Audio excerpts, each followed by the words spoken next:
right now. He's not my fight. But should Canelo be fighting Chavez? Absolutely. Absolutely. But it's so crazy. When we talk about loyalty in the sport of boxing, when we talk about loyalty, when you look at Canelo, there's Steven Espinoza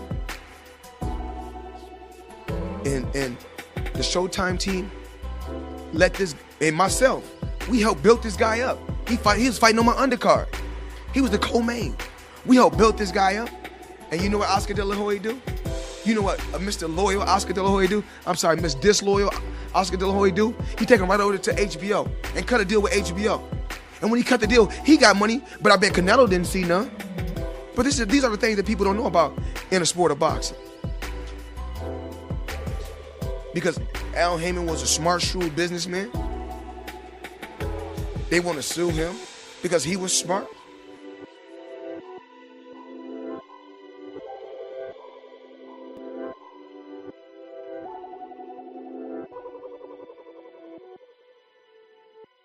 Castigando el Canelo con la mano derecha, con poder ahora sobre Kovalev, que lo tiene metido y se quita la izquierda, lo lastimó y lo tumbó, señores.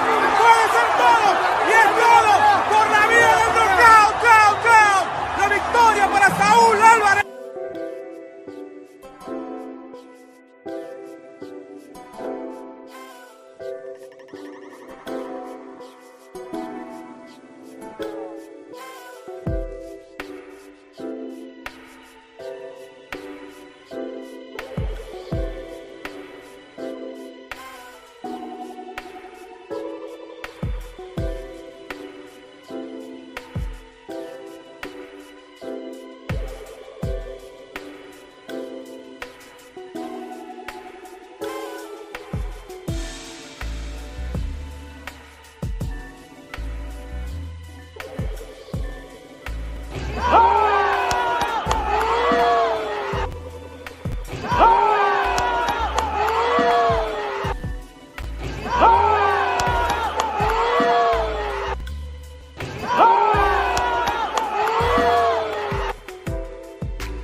Tracksuit versus zipper pants. You already know who I got.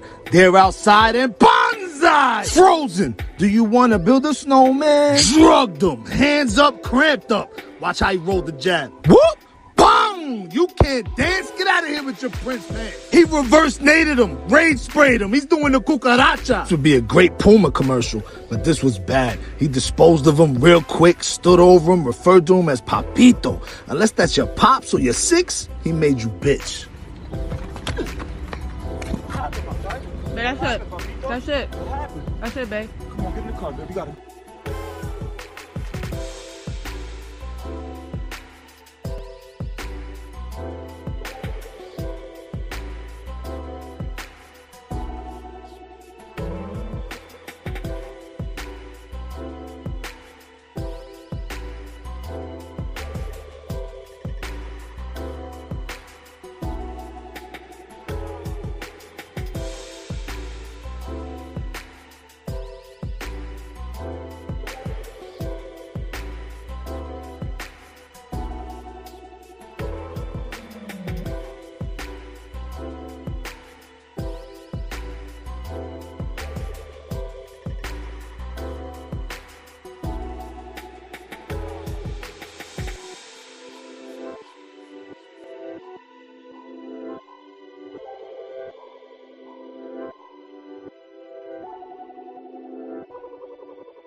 Whoa. Whoa. Whoa there. What up, Fight World? It's your boy Ego, and I'm back with some more boxing. Whoa there, boy. I said we back. Listen. We got to do significantly better with the likes. Majority of the likes that are on the stream right now, we already had before I started the stream. So that means people had already posted that. I don't know if YouTube sent you guys a notification, but for the new people just joining the stream, welcome. But we got to get the likes up. Let's see who's in here. The Chupapi Muñeños are not going to like this one. When did Canelo fight Shakur? What on earth are you talking about?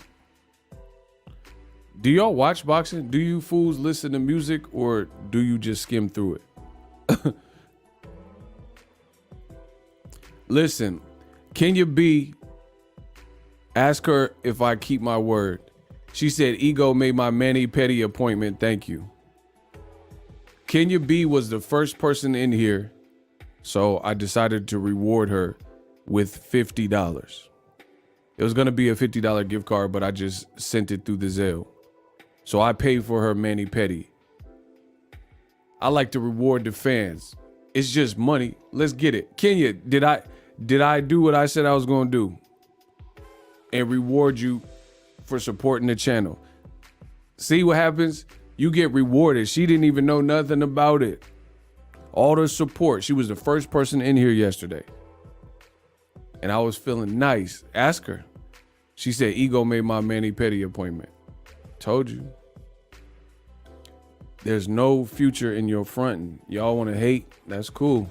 You ain't going to make it that far hating. You're not going to get there. Arturo, what's up? Look, Kenya B, she's letting you know everything I say is real. Who else, what other channel you know rewards you and do random raffle? Man, stop playing, bro. I'm the best boxing has ever seen. Shout out to Kenya B. Thank you for the continued support. You deserve it. Yeah, make sure y'all come in, smash the like button. The Chupapi Muñeños are not going to like this news that just came out. In case you don't prefer the live stream, I did a video about it. I'm at the top of my craft. I'm ahead of my game, so I already did a video. If you don't like this format that we have in here, you can go check that video out. But it came out that Canelo Alvarez has elected to not fight the following. Wow. Wow. Wow. Dang, Canelo. Dang, Canelo. And we'll get to that in a second. I'm waiting for YouTube to send the notifications out. So there's 3 fighters that were offered to Canelo from Premier Boxing Champions per Tom Brown. And the report just came out by Keith Idec. Canelo turned all that down. Looking shaky. Definitely looking shaky. Let me get in the comments. Remember when Canelo fans said he would beat everyone, and now they are trying to hype up this fight? Word. Kenya B says, smash the like button. You know what to do. King Kata, he said, we here. Shout out to my boy Isaiah. Bro, the Canelo man fans, the Cinnabons, the Chupapi Muñeño, they will do anything to try to defend Canelo's honor. And I love it because I'm the best that boxing has ever seen. So you can keep trying to go against what I say, and you trying to defend somebody's honor that is not defending you, you will be made a fool of sooner than later. So I'm good with that. Bro, You have fans that continually try to defend all of the moves. Canelo's not giving you too much. Look, Isaiah changed his name to Cowardnello. Wow. Wow.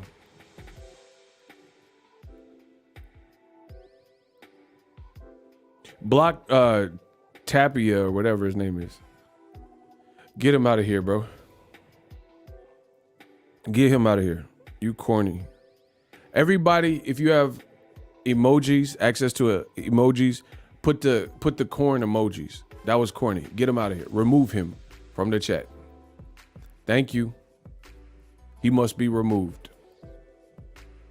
That was just so corny. If you have access to emojis, put your corns up, because that was very corny.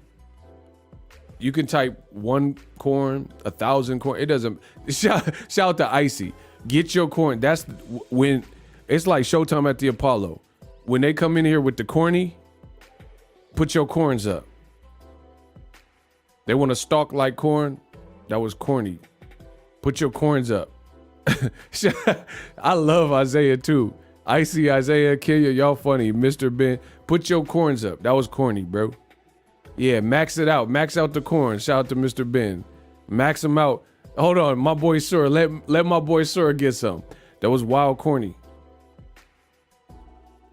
Dudes come in, start talking about anything but the subject of the video. Wild corny. Justin, what's up with you? Wayne, that was corny, right, Wayne? So Canelo is not giving his fans much ammunition to work with. Shout out to my man Windy City Assassin. Shout out to Leo Davidson. Hey, Luis Reyes, that made me laugh. He said, so Canelo is scared of 147. He must be. That's the same dude, ain't it? Block him. Block him. Get him out of here. Bro, listen, corny. My thing is this. The Canelo man fans, listen loud and clearly. Rats aren't near me. Wiretap, get blood in their earpiece. Listen. First of all, I didn't say Canelo was scared of a 147 pounder. I actually haven't even started talking yet about the issue at hand. I just want you guys to see the difference between a true alpha male and a beta male. I haven't even delivered the information. Who said Canelo? Nobody said Canelo was afraid. The title says Errol Spence Jr. fight turned down by Canelo, which is what came out according to promoter Tom Brown, TGB Promotion. But the beta male insecurity won't allow Canelo to have any constructive criticism. They don't want that. The Chupapi Muñe, you see the energy. We haven't even got started. My man Isaiah said, don't talk about my king. Bro, it's like that boy. Remember when Britney Spears, he was like, leave Britney alone. That's what I think of when I think of the Cinnabons. Leave Britney alone. Like, so nobody can say anything. And this is funny. They want Canelo to be the face of boxing, but the Cinnabons don't want to face the music. They don't. Isn't that ironic? As Alanis Morissette would once say, isn't it ironic when Canelo Alvarez, you have the Chupapi Muñeños who claim he's the face of boxing, yet when there's relevant topics to talk about, they don't want Canelo even mentioned. They're like, why are you talking about Canelo? You're obsessed with Canelo. Your channel's all about Canelo. Wait. You can't have your cake and eat it too. You said Canelo's the face of boxing. A piece of information or news comes out and you don't want people to talk about it? Is that how that works? You know this stuff doesn't make sense, people. But please come in. Shout out to my shooters.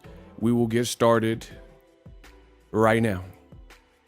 So the story just broke. Boom. I put the link in the description. You guys could check it.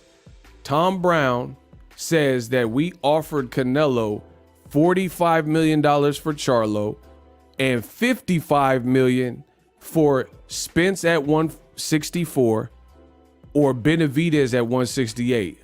Wow. Oh, wow. Hold on. I don't think y'all heard me. But we got an old switcheroo. We got a little switcheroo. So I want y'all to make sure y'all see this. So we're going to switch. We're going to switch. I'm going to give it to y'all you want. So we're going to switch up. Let me say that again, because there's the screen was busy. They had a lot of stuff on the screen. And I don't know if y'all really seen that, right? You dig me? Boxing scene, link in the description. Tom Brown, a promoter. We offered Canelo $45 million for Jermall Charlo and then $55 million for either Spence Jr. at a catch weight of 164 pounds, or he could fight BENAVIDEZ. So let me get this straight. Canelo Alvarez had the pick of the litter with PBC, and he elected to not go with PBC, to not take the 2-fight deal with PBC, Premier Boxing Champions, but instead elected to decline this offer to fight Dimitri Bivol on an app. Wow. Let's keep going. Much love to y'all. Let's keep going. So you see it right there in green. We offered Canelo $45 million for CHARLO. So he could have fought CHARLO and got $45 million plus back end money, like pay-per-view back end money or whatever, right? Then the second fight would be, hey, Errol Spence is going to move 2.5 weight classes to meet you at 164, or fight David BENAVIDEZ if you want to defend your titles and you don't want no like people to say, oh, Errol was a small guy or something like that. Okay, we got a certified 168 pounder for you. So literally, Canelo had options. There's really, bro, the fact that this came out just made Canelo look horrendous. Let me tell you. Please come in and smash the like button. Canelo looks so bad right now. In the words of Rihanna, you look so dumb right now. Right? Canelo looks so crazy. Shooters, they doing a hell of a job. Just police. I know that Chupapi Muñeño is going to be mad. So just police the comment section.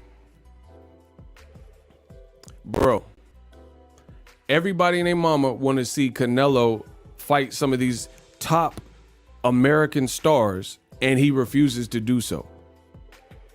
Option A, you could have moved Jermall Charlo up from 160 because you didn't fight him at 160. You didn't fight him at 154 when you guys were both at 154 or Canelo weight. You said, nah, to hell with that. I ain't fighting either Charlo, Jermell or Jermall at 54, 55 Canelo weight. Then he moved up to 160, and before clearing out the division, he was one belt away from undisputed, but that means Canelo would have to go through a black fighter at that point at middleweight at 160 named Demetrius Boo Boo Andrade. Canelo instead, after beating Jacobs in a unification, he was one belt away from undisputed. But at the time, he would have had to go through Demetrius Andrade. Again, another black fighter from 54 that he did not fight. And a U.S. Olympian. Instead, what did Canelo do? When Andrade and his pops ran up, say, hey, congrats on the win. When we gonna line it up? When we gonna line it up? Canelo said, "You're a horrible fighter. Hey, get the payday." That's what he said. That's what he said. Hey, get the fuck out of here. Get the fuck out of here. Payday, payday. You want payday. I know that. So he just completely dismissive, and he moves up to fight Sergey Kovalev in his twilight years after a black and white fighter, Andre Ward, had already knocked out Kovalev and beat him before that. After Eliter Alvarez had already knocked out Kovalev. After another black British fighter nearly knocked out Kovalev in just the fight before Canelo, and that was Anthony Yard. That's when Canelo decided to face Mr. Kovalev. And the fight, let me tell you, the fight looked FAF. It looked horrible. The fight looked terrible. It looked like neither guy was really in their best form. You know, we've seen Canelo look faster and a lot sharper, and we've seen Kovalev look like he was actually trying to hurt the person. Now this information comes out.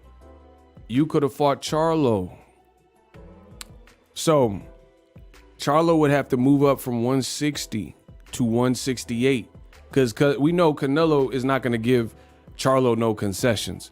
Maybe Errol Spence at 164. And actually, never mind. I'm going to save that. I'm going to say that because I'm going to whoop y'all. Listen, I'm about to whoop y'all. Bro, I am about to dog walk you guys in the comment section that oppress me. I'm a dog walk. I promise you that. Bro, I'm a dog walk them so bad. Stay tuned. So anyway, Errol Spence is a lighter guy from welterweight coming up. All right. So that makes sense for a catchweight because he hasn't fought at 160, let alone 54. So, you know, you fight him at a catchweight. Jamal Charlo, we all know that Canelo Alvarez would never make a concession as the A side and say, hey, I'll fight Charlo at a catchweight and meet him halfway. It just wouldn't happen. We know that. We know that. We know that. Make sure y'all come in and smash the like button. I'm the best in the game. We know that. Charlo would have to move the full, you know, walk the green mile. Michael Clark Duncan. You know, he'd have to do the whole shebang, right? So, PBC, they said, we'll give you what you want. We'll give you what you want. They offered Charlo and they offered Benavidez and offered Errol. So basically, Canelo, he literally could have had 2 fights with PBC, and these would literally be the most anticipated fights that Canelo has had probably since Triple G, to be honest, in terms of fanfare and business. But Canelo, you want pay? He decide, let me stay with this British app that nobody has in America. Let me keep fighting in America on this British app with a British promoter after the success of Canelo versus Caleb Plant. Wow. Wow.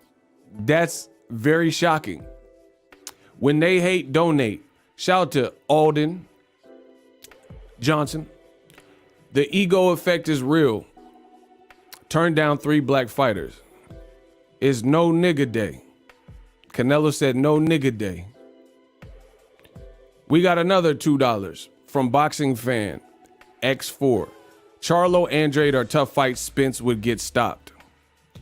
We'll never know because guess what? He turned it down. So you're admitting that Charlo and Andrade are tough fights. 2 other guys that he won't fight, that he hasn't fought since 54, and you're saying the smallest guy out of all of them would get stopped, and he turned him down as well. No nigga did. Listen, Canelo has just started a new holiday. It's called No Nigga Day. Yeah, Robert Nigga, Canelo don't fight. Bro, No nook a day. You see what I'm saying? Get my likes up. I'm about to light one up like Snoop. I'm about to, bro, what? Bro, do you notice a pattern? The Canelo man fans keep telling us what Canelo coulda, shoulda, woulda done in imaginary fights, but he doesn't take those. Said, fine, there's something on the plane. They keep telling the god of all boxing talk, boxing ego, what Canelo would do in fantasy fights that really don't have to be fantasy fights because he could really fight him and he's really getting them offers. Make that make sense. Okay, bro, I can understand if boxing fans are like Mike Tyson versus Riddick Bowe. Mike Tyson. Hi, it's me. I'm Mike Tyson. I'm not a textbook. Mike Tyson versus David Tua. That would make sense because most of them guys are all retired or pretty much retired. That has to be a fan. Juan Manuel Marquez, right? Versus Eric Morales. These are fantasy fights. Reason being, Marquez is a commentator now and he's happily retired alongside with Eric Morales, right? Canelo is a active fighter and yet his fan base talks to the king of all boxing talk as if all these fights that really could happen, we have to talk about them like fantasy fights because he won't make them happen. Boxing fan, Canelo has never had back-to-back tough fights either. I agree with that comment from you. That he doesn't do. I told you, I called that out years ago. Like he'll fight Triple G, then he'll fail a drug test. You know what I'm saying? Or he'll have a tough fight with Jacobs and then he'll fight Boo Boo the Fool or Willie Lump Lump. Bro, he'll fight Dimitri Bivol and his next fight is probably going to be John Ryder or the rapper Fabulous or somebody like that. It's not going to be who you think. It ain't going to be like Bivol then better Biv. I'll put a rack on that right now. It ain't going to be that.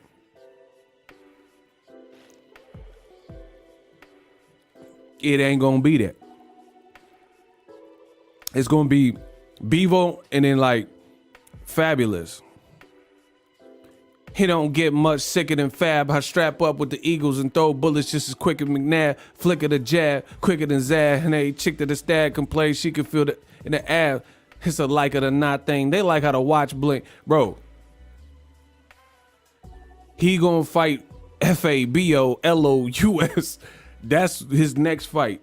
Book it. FABOLOUS. Baby girl. You know my situation, and sometimes I know you get impatient, take it to court and go through litigate. Oh, bro, that's who he's for the fight. My boy Fab, FABOLOUS. You just lay down slow. That's what he's gonna fight. He gonna fight that kid from Bedford-Stuyvesant, the livest one. Pull out the garage like gremlins, and Naj retrimming. Sister minute that I had a projects trembling. Ghetto Fab, I'm more than rap for my bucks. Keep 2 9s on me like one sap from the Bucks. That's who he's gonna fight. It's not gonna be CHARLO. Man, come on, get him out of here, bro. I'm dismantling the whole regime. Let me keep going. So, shout out to Tom Brown. This article details the whole transaction. Props to Eddie Reynoso. He's the manager of the year for getting Canelo huge paydays with the least risk, Tom Brown said. Oh my God. Tom Brown out here cooking. He said, congrats to manager of the year for giving Canelo huge paydays for these weak fights. Pull out the garage like gremlins. Nas, we trimming. Since the minute that I had a projects trembling. Shout out to Tom Brown. Tom Brown cooking. Let the boy Tom work. Listen, y'all gonna let Tom Brown work. Props to Eddie Reynoso, he got to be the manager of the year for getting Canelo Alvarez huge paydays with the least risk. He had him take the least risk for the most reward because he had a chance to fight a reigning world champion at 160 pounds in Jamal Charlo, and he had a chance to fight an undefeated two-time former 168-pound WBC champion in David Benavidez, or he could have fought the reigning welterweight champion. It was $100 million deal. Pull out the garage like gremlins. Hanaj retrimming. Since the minute that I had a projects trembling. Man, I sold more trees than Timberland. I even got my lawyer slim. Bro, my lawyer got my charges slimming. Bro, Tom Brown is cooking them. He cooking them. Bro, Canelo looks horrendous. There's no nice way for me to put it. And even if there was, I still wouldn't do it like that. I'm gonna do it my way. Bro, Canelo, listen to me. Listen.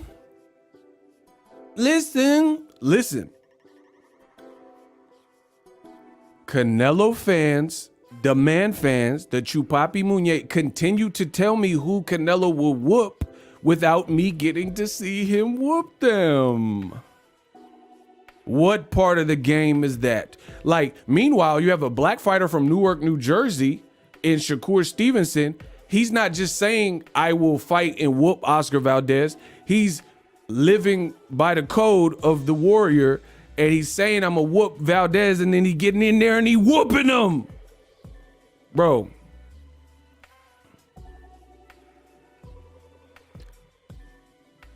He's saying, like, and who believes, I'll use another black up-and-coming American fighter, Jerron Boots Ennis. I don't know what his ceiling is and all that. I like him. I like what I'm seeing from him. He's saying he'll fight Crawford. He's saying he'll fight Errol Spence. Those fights, I don't see them happening for obvious reasons because they'll probably fight each other before he gets the opportunity.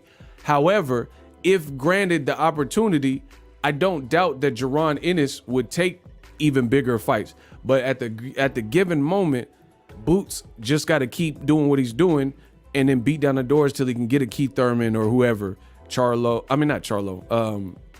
or whoever. You see what I'm saying? But certain fights, same thing with David Benavidez, another fighter I really respect and like. David's fighting Lemieux in an eliminator. He can't get the Canelo.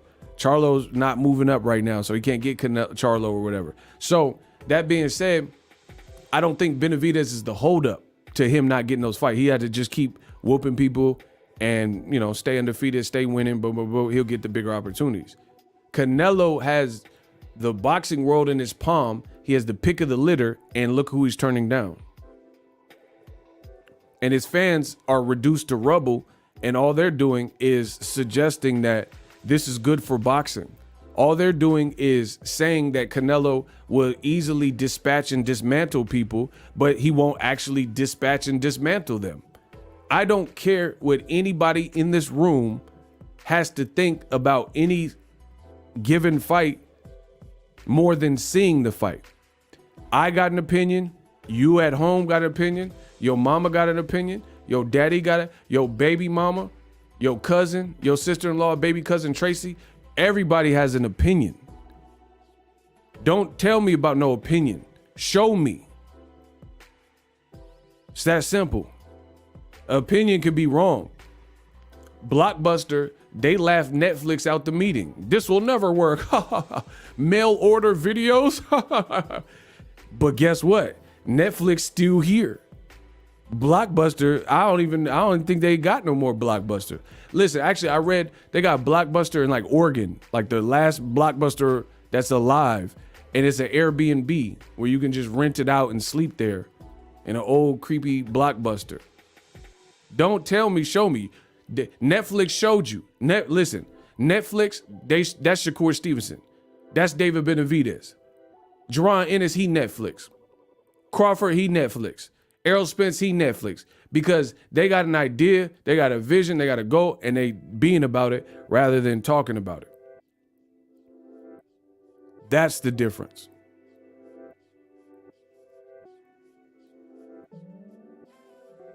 Canelo, he could easily fight any of these guys.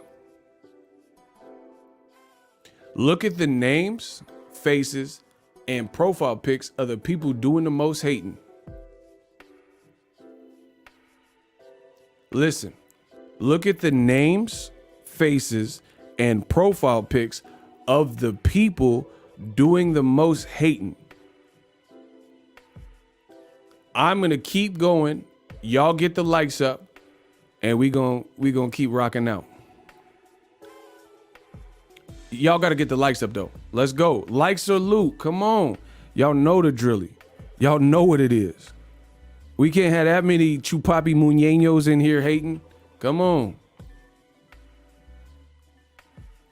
Canelo fans continue to tell you who Canelo will fight, who he'll beat, who he'll whoop. And you know what the funny thing is? They could be right.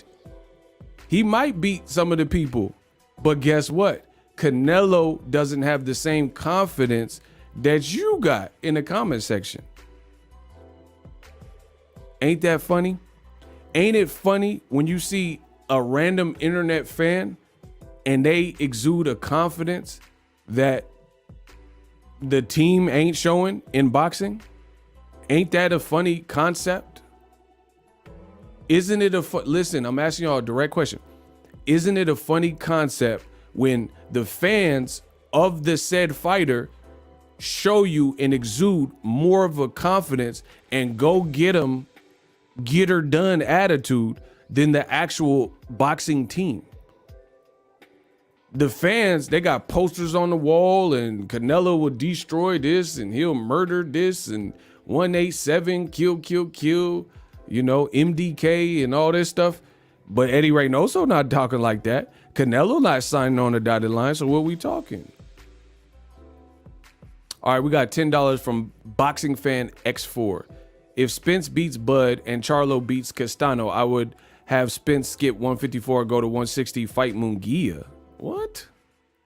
And then if Triple G still has a belt after Canelo fight, revisit the Canelo fight. I don't know what you're talking about, bro. Why would Spence fight Munguia? Thank you. No refunds. Listen, I don't know what you're talking about, bro. No refunds, though. Listen, I don't do refunds. No refunds.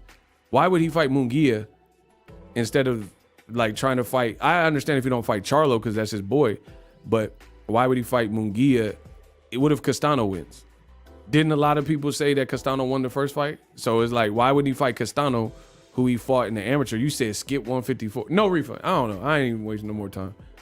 Listen, the money keep coming in. I ain't wasting no more time.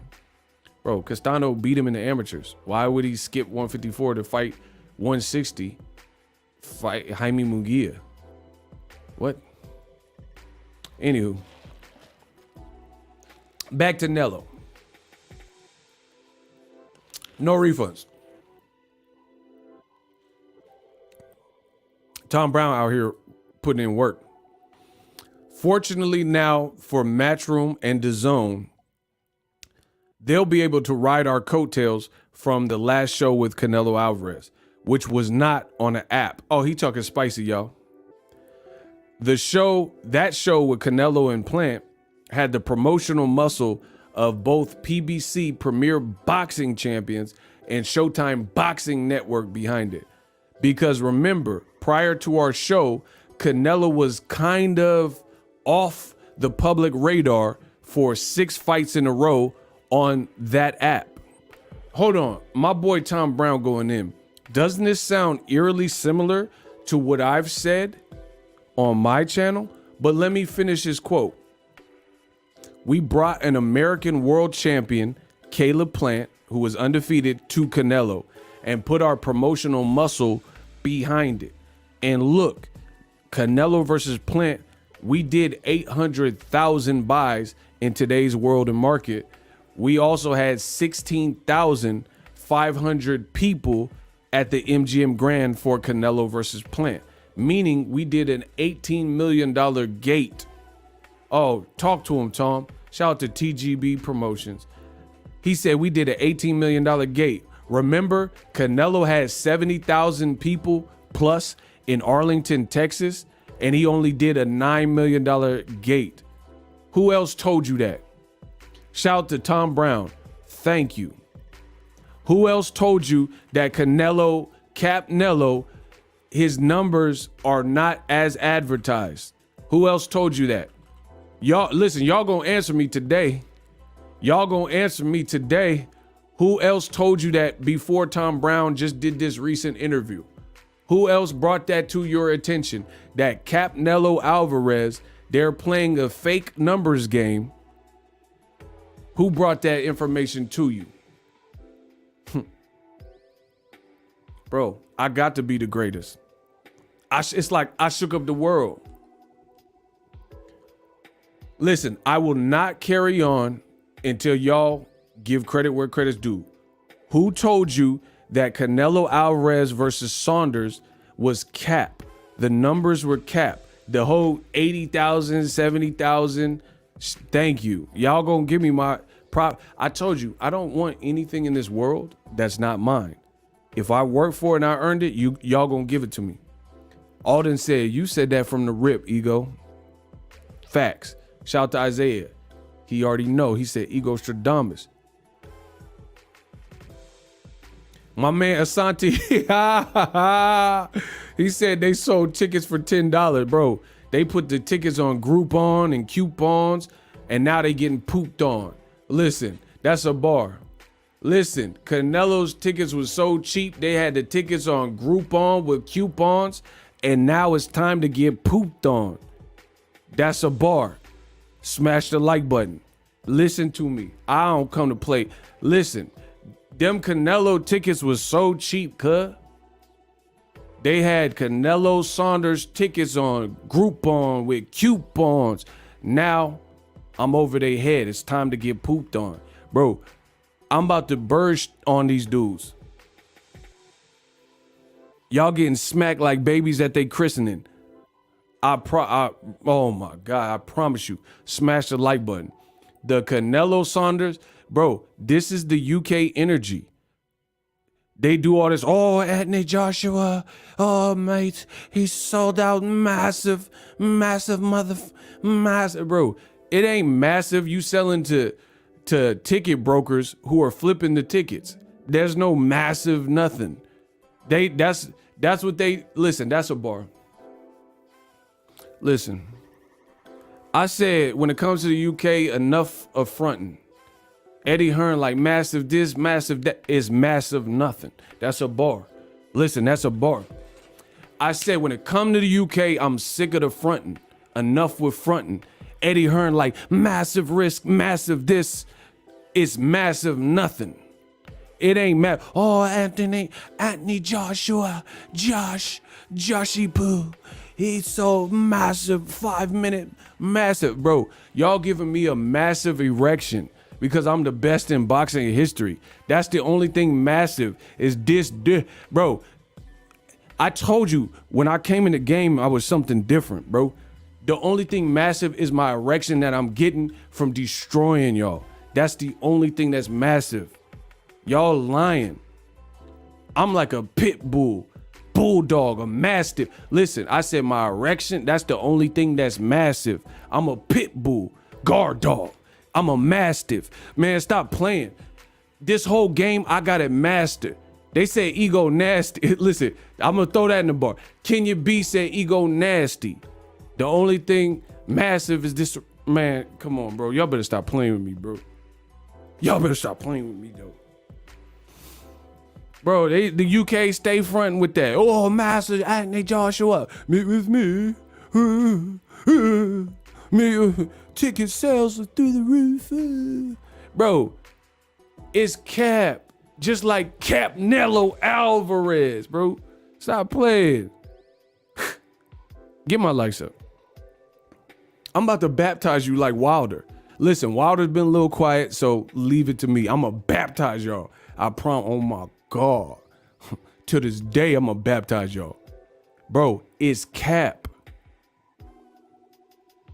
Okay, I'll prove it. I'll beat any man in this room in less than 60 seconds. Ego Lee is back. Ego Lee is back. Hey, Linda, don't go too far, honey. Be over 60 seconds. Who want to play the game? Who want to rump with the big dog? Who want to play the game? Listen, let's bring your best hitters. Let's put some money on it. How about that? If I get this one wrong, if I don't kill it, y'all donate $1. Let's do it. I'm trying to play for the big bucks. Y'all keep playing with me. I like where the stakes is high, like Ruth's Chris. Who want to play the game, man?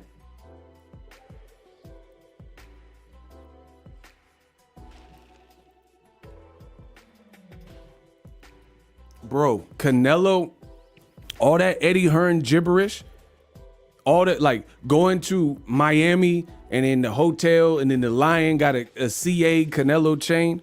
Bro, that's goofy. Business is about the bottom line. Yeah, shout out to John. He sent £4. Canelo turned down the truth, no surprise. We getting overseas money. We getting that UK money. Who want to play? Let's play. Let's play. If I lose, listen. If I lose, if I can't prove the point that I'm saying, that I've been saying for years, then I'll lose. I'll donate some money. Ask Kenya. I just gave her some money for being the first patron in here. But if I'm right, what y'all gonna do? Subscribe to the channel, like the video, subscribers donate $1. Yeah, let's play. I'll play that. Bro, I'm not afraid to lose because I know I won't lose. These young boys can't beat me. So let's keep going. Shout out to Kenya B. All right, Mike, he said I'm a clown. Bring your ass. I'll send you a link right now. I'll send you a link right now. And you tell me what I said that was wrong. I know you on the phone. You on the cell phone, right, Mikey? I will send you a link right now.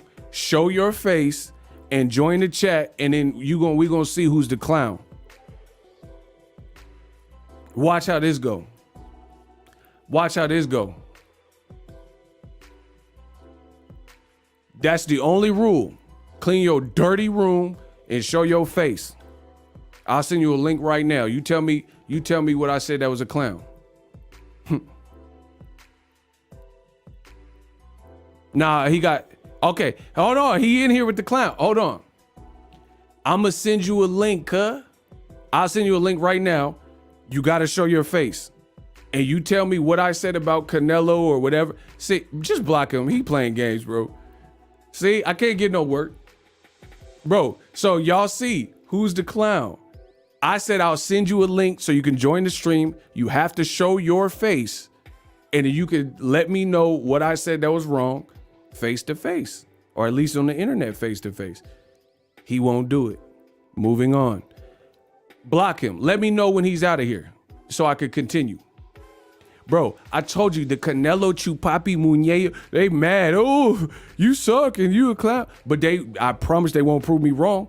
When they hate, donate. Okay. Yeah, we got $10. Okay. Yeah, that's what I'm talking about. Okay, Box Fan is back. Hold on. Box Fan X4. Because he won't fight Charlo, and Munguia is a Mexican former 154 champ. And that fight was Zelle in Texas. Yeah, it was Zelle. And Triple G has 2 belts. And if he were to beat them in the fight, if Canelo's unavailable. Okay, so he's explaining his last super chat. Got you. Yeah, I mean, that's not where my head was with it, but respect. Respect. All right, I'm gonna keep going. Let's keep playing. Let's go. Get the lights up. I told you I'm turned up with it. Bro, I promise they not gonna prove me wrong. I promise on everything.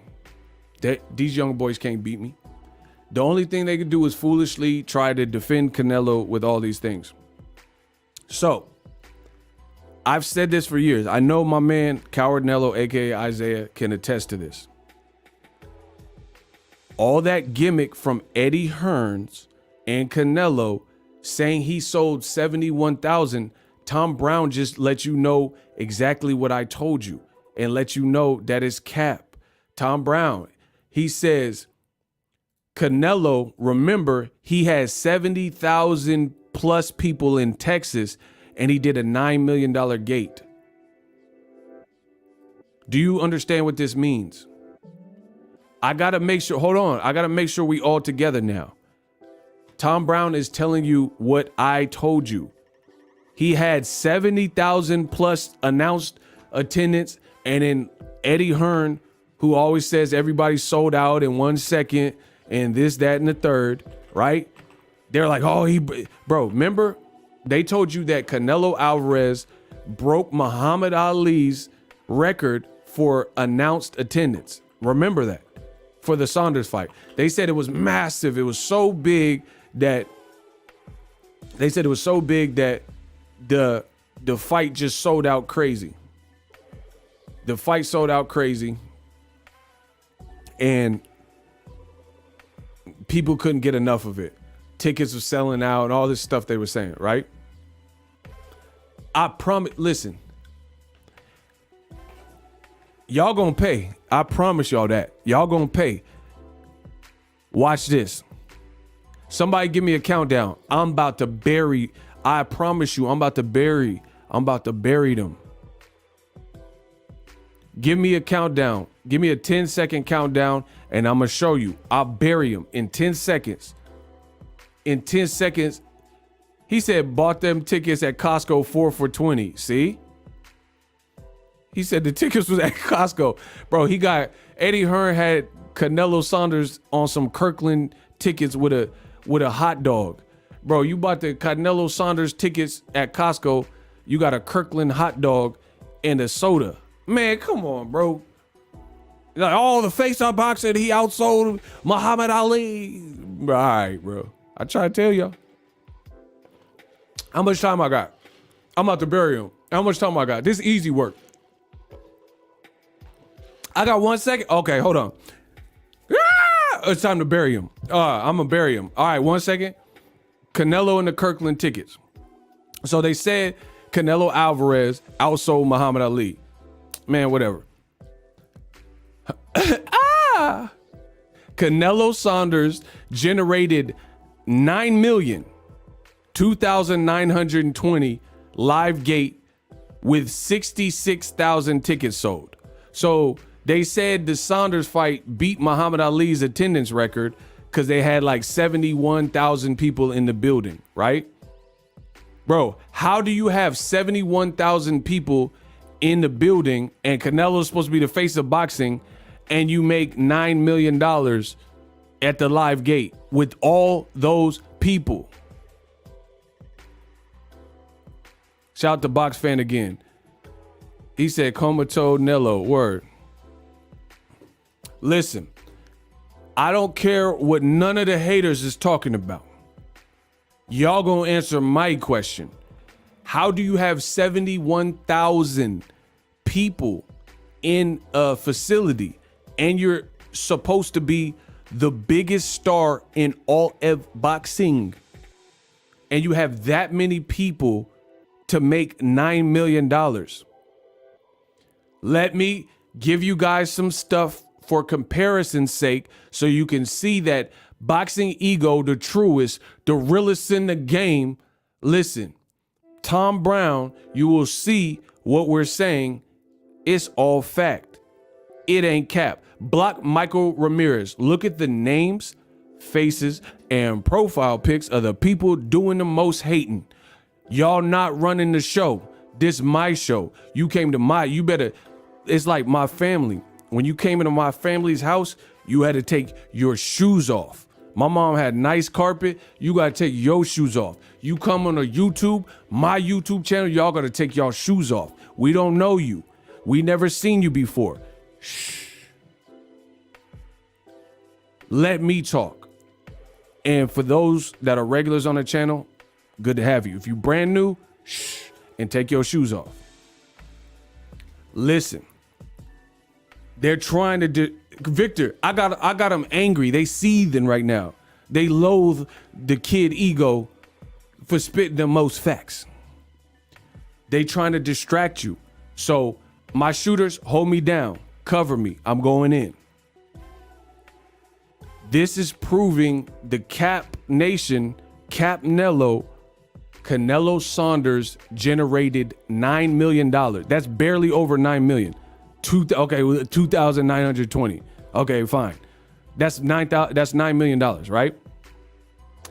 How do you sell 66,000 tickets? Canelo's Mexican in a place like Texas where they have a dense and heavy Hispanic population, as well as others, white, black, Rican, Asian, whatever.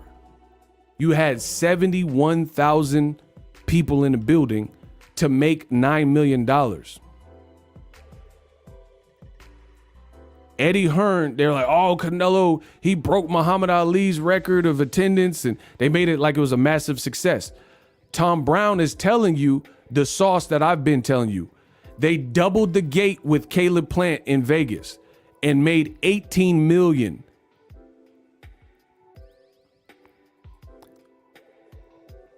So you guys do the math.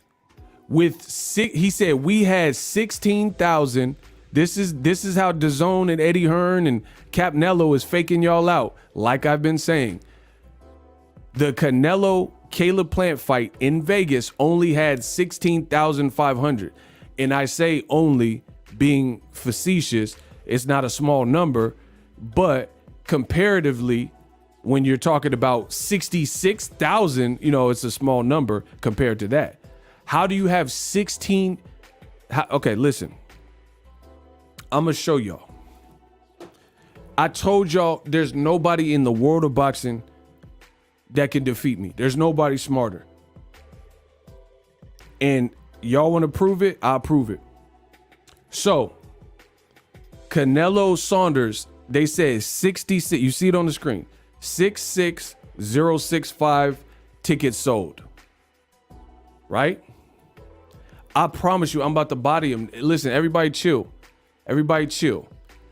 Canelo, this is his attendance. They said they sold 66,065 tickets in Texas. Tom Brown says PBC, when Canelo went to Showtime and Canelo was slapping Caleb Plant and they fought each other, they sold in Vegas 16,500 tickets. So 49,565 more people were at Canelo Saunders. 49,565. That's 50,000. We'll round to the nearest whole number. Canelo Saunders and Eddie Hearn and DAZN, they sold 50,000 more tickets to make half of the revenue at the live gate. Make that make sense. How do you sell 50,000 more tickets and make half of the profit at the live gate?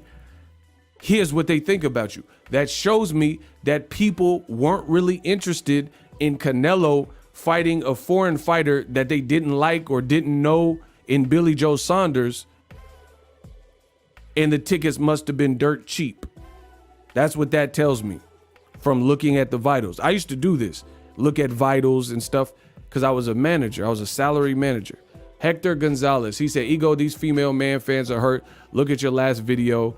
I commented that he a dummy for picking DAZN. I seen you. Shout out to my man Hector. Shout out to Hector Gonzalez. I pinned your comment. They mad at you. See, they mad at my boy Hector. Stop. Hold on. He said a female man fan got so hurt. Nello riding, man. Shout out to my boy Hector Gonzalez. Y'all better get off him. Y'all got to get off him. We just doing simple math. Like Jay said, I could divide 50,000 extra in Texas. I could divide. Hold on. Eddie Hearn and Canelo, they got a plan. They like, I could devise. You sold 50,000 more tickets in Texas. I could divide. Hold on. Listen, that's a bar. We doing Hove takeover bars. Listen, Canelo said he ain't messing with PBC too much.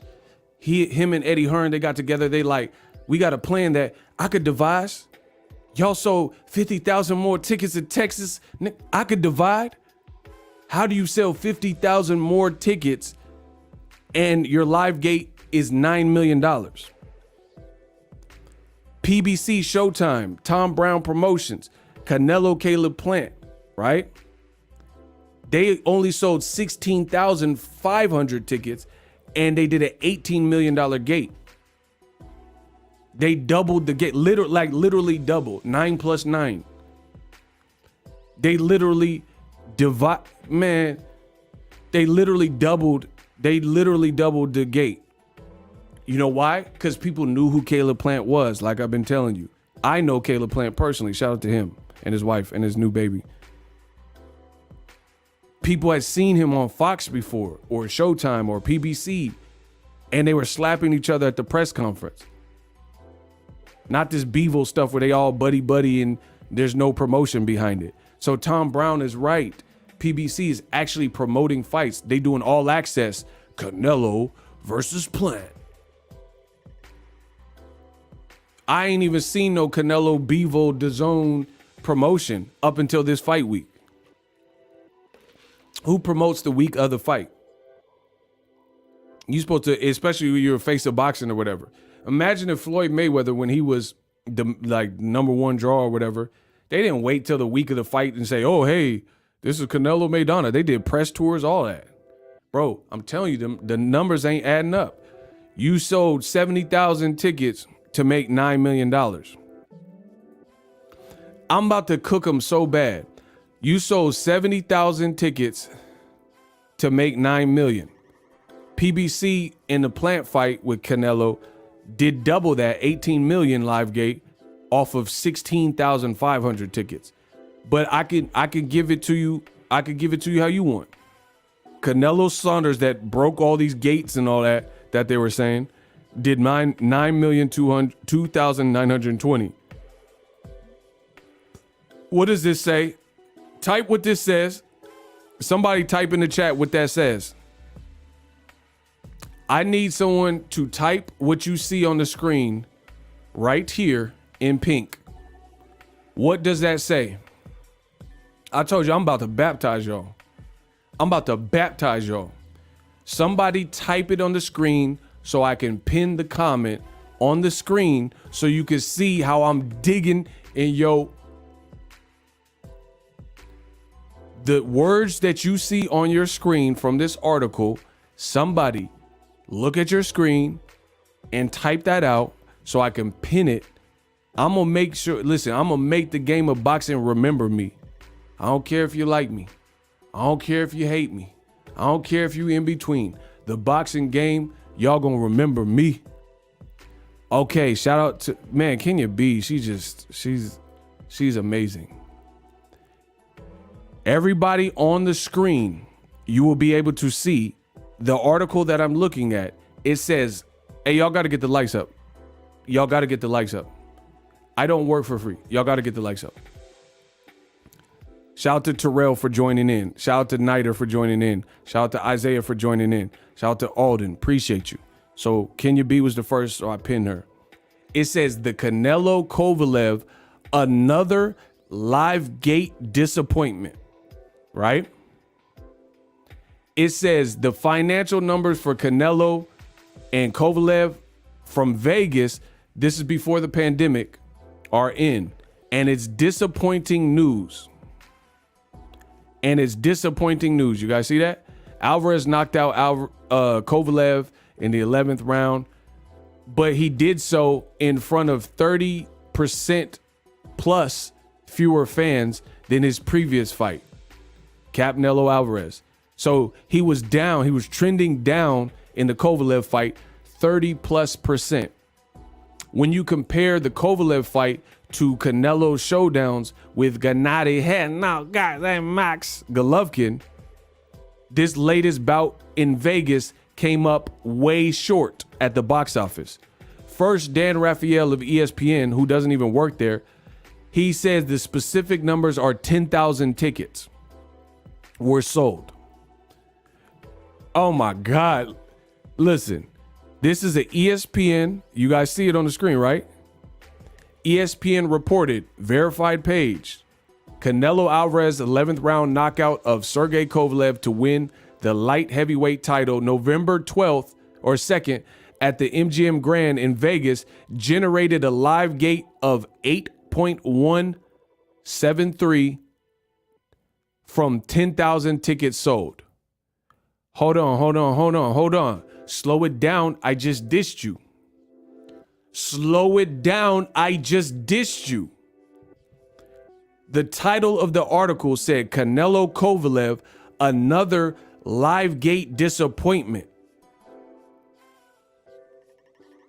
The Kovalev numbers were the specific numbers that were being addressed, and they were down 30+%. Slow it down. I just dissed you. How did Canelo in Vegas, when the UFC had Jorge Masvidal versus Nate Diaz in New York, a whole different coast on the same day? Remember, Canelo was sleeping on the little cot and Kovalev was sleeping, and DAZN waited for Canelo Alvarez. They waited for the UFC fight to continue before they went on, because they were like, nah, we can't compete with the go head to head with the times, right? Listen to me, people. He only sold in Vegas 10,000 tickets. 10,000 tickets. So I've already told you, Canelo versus Caleb Plant did 16,005. So you know how people are like, oh, Caleb Plant, nobody wants to see that. He sucks. He doesn't have a shot. Kovalev, that's a 4 division. It's a game. Old media told you that the Kovalev fight was super dangerous and everybody wanted to see, and Canelo's trying for a light heavyweight title and it's a 4th division for him or whatever. Then why did he sell less tickets than the Caleb Plant fight that y'all said nobody wants to see?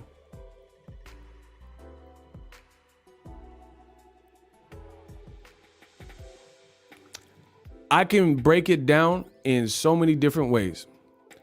My other question, just like Tom Brown told you, how did he only sell $10,000, or excuse me, 10,000 tickets for 8.1 million in live gate? You guys can see that, right? He sold 10,000 in Vegas, competing with the UFC, and still did 8.1 million. Right? 8. And that was considered, for Canelo's standards, when you're pitting his Chavez fights and Triple G fights and Floyd fight, that's considered a failure, right? That was 8.1 million. So riddle me this. 10,000 tickets sold for Kovalev, 8.1 million is the revenue, which is considered a failure for, Canelo's higher gates. Tell me how Eddie Hearn only made less than $1 million more and they sold 66,000 tickets. Boop. Boop. Bro, I'm destroying them. It's easy work. Y'all got to give me some better work. It's easy work. So how do you sell 70,000 tickets and you only made less than $1 million more than the Kovalev fight? That don't make sense. Bro, something's wrong with this math, baby. Listen, the Canelo man fans, I know y'all bleeding out, but Lucy, you got some splaining to do. Bro, I'm the new Ricky Ricardo. Make that make sense. How do you sell 71,000 and break all these records and Muhammad Ali's record, but you sold 9 million in live gate, which is that's good for a fighter, but not for Canelo standards, right? The Kovalev fight only sold 10,000 tickets and made less than $1 million less. with far fewer people. Bro, what kind of tickets did you sell in Texas? Wolf tickets? Bro, that's what Eddie Hearn. Bro, that's the tickets that the UK and Canelo, that's what they were selling you. Wolf tickets. Bro, if you want, anybody want to get them wolf, I've been looking everywhere for some wolf tickets. Anybody want to come get some wolf tickets, go see Eddie Hearn and Canelo. They got all the wolf tickets that you ever could want. Bro, you were selling wolf tickets. Woof. Nasty dog. Bro, you were selling wolf tickets. That's what you were selling. The big bad wolf tickets. It doesn't make sense. All media is looking ugly for y'all. So they berated my boy Caleb Plant, and they say, "Oh, get out of here. Nobody wants to see that fight. Caleb Plant, he ain't got no power." Okay, so why did he make more money fighting Caleb Plant than he did fighting Kovalev? And y'all said that was so grandiose and all that. Why did he sell 70,000 tickets in Texas with Saunders? And y'all say, "Oh, Saunders the best guy at super middleweight." But then why did the Caleb Plant fight make more money? Oh, man, y'all going out bad, man. Oh, they like, damn, why you let 50 do that to you, man? Explain that. Once again, this proves what old media is saying doesn't add up. Sound like Canelo's numbers are on PEDs as well. Oh, wow. The man said he got PED numbers. Man, I ain't never heard of that, bro. He said he got performance enhanced numbers. Bro, he got PENs, performance enhanced numbers. He said Eddie Hearn put the syringe in the numbers. Wow.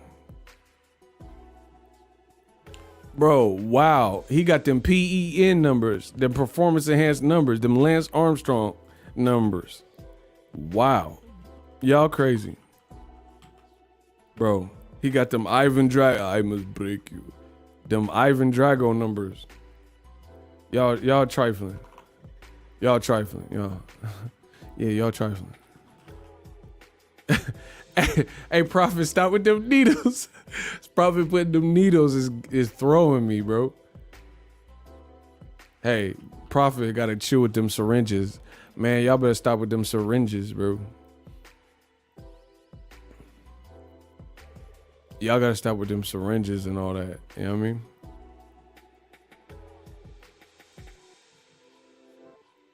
Asante said they gave away comp tickets. Yeah, they gave them wolf tickets out, bro.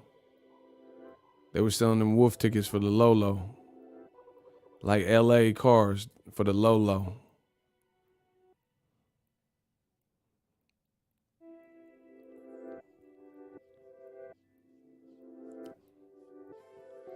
Canelo looking at this like paycheck is a paycheck. What does that even mean? How you know what Canelo's doing? Bro, just to listen, I want to give y'all some more perspective. I'm the best at that. Bro, Gervonta in Atlanta, I don't even remember how, it was like 14, 16,000 people there. His gate was 4 million. It was like 4 or 5 million. Bro, listen, y'all got to listen to that. Tank Davis in Atlanta, his gate was like 4 to 5 million. His gate was 4 to 5 million for Mario Barrios, who wasn't a champion. Or actually, I think he had a secondary belt. Let me take that back. But he didn't have the full belt, if anything. So Tank did half of Canelo's gate, and he's been out way less time than Canelo. And that was only his second pay-per-view. I mean, come on, man. It's looking real suspect, man. Bro, explain how Canelo has fought Floyd Mayweather, fought Triple G twice, fought Chavez Jr., been on pay-per-view Floyd, Lara, Angulo, Chavez, Triple G twice. This upcoming fight, bro. So I'm already to 6 easily. All these fights were pay-per-view, right? Been on HBO, been on Showtime, been on DAZN, and Tank, he not like that far behind if you think about it. You know what I'm saying? Doing a $4 million gate for Barrios, who wasn't, that's not like Ryan Garcia. So what do you think a Ryan Garcia and Tank fight would do? Just listen to what I'm saying, man. Ray Jackson said, how much you want to bet the WBC will have some stupid belt on the line? Bro, you ain't never lied. WBC, they definitely finna make a belt. It is gonna be some stupid belt too. Oh, listen, for Canelo versus Bivol, we have the puberty belt. Like, man, what the hell is that? The WBC puberty belt? Man, hell nah. They prepubescent. Bro, the puberty belt, man, the WBC, they just make belts. They don't even care anymore, bro. Oh, yes. Devin Haney, he's the Pride champion. And Canelo, he's going to get the puberty belt. Oh, my gosh. The puberty belt, bruh. Puberty. And Katie Taylor and Amanda Serrano, the period belt. Like, bro, what the is a period belt? Man, come on, bro. Y'all just disrespecting now. You trying to give Katie Taylor and Amanda Serrano the period menopause belts and all this. Man, come on, bro. The stomach cramp belt. Oh my gosh. Bro, I'm sick of these belts. UTI, bro, track infection, urinary tract infection belt. Like, what is it? What are we doing, bro? Ryan Garcia, the social media warrior, or whatever. Like, bro, what? The TikTok belt. The TikTok belt? That's what we doing? All right. Bro, they Gervonta, he from Baltimore, so they gonna give him the free lunch belt. Remember if your family didn't make enough money, you got that free lunch? Bro, he from B-More, so he gonna get Gervonta Rowley, they gonna get the free lunch belt. Who was on free lunch in this crowd? Don't be ashamed. We always on it. Canelo numbers are presented in testosterone level. Yeah, y'all dogging it, bro. Y'all, yeah. The Amsterdam belt. Man, come on, bro. Y'all tripping. The shoulder injury belt. Bro, WBC, they have no chill. It's like the chastity belt. Like, what is that, bro? The government cheese belt. The duck belt. Hold on. Let me put Jimmy on the screen. That was funny. He said, bro, this man said the duck belt. Yeah, word. The DuckTales belt. Shout out to my boy Diacona. He was on that free lunch. Gang. Bro, free lunch gang. Man, I got that free lunch. Hey, bro, listen. This is how it shows you that you're not an adult yet. Because we as kids, we tripped off of shit that didn't really matter. You know what I'm saying? Like, bro, it was so embarrassing at the time to get the free lunch. Like, we used to hide it. Like, I used to like starve and stuff. You know what I'm saying? Because I didn't want people to know that we had the free lunch at a period of time. You know what I'm saying? And then like you become an adult and you're like, none of that really even matters. But as a kid, bro, I would just like not eat sometimes. Like, you know what I'm saying? I don't know. You just don't want people to know that you got the free lunch. You get to that little cashier and she was like, all right, go ahead. Your lunch is free. And they looking at you like, broke ass family. And you got the little plastic tray with the milk on it. About to cry. Man, my family poor, man.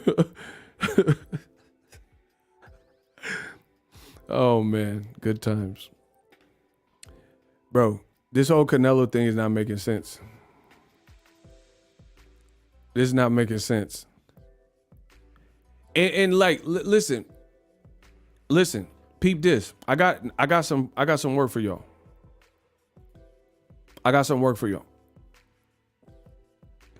Peep this. Y'all got to get the likes up. That's for starters. Y'all, can we get the likes up? Run it. Peep this with the Canelo numbers.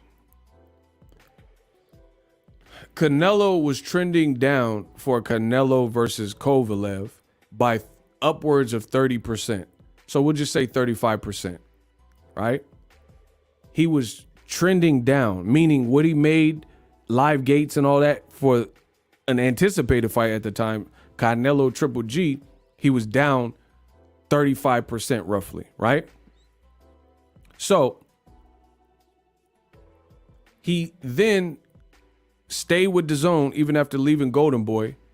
As I've showed you several times over in this video, his live gate is always under 10 million, except the one time since he's sent from, so listen people, from HBO, then it was DAZN, and then his last fight was Showtime.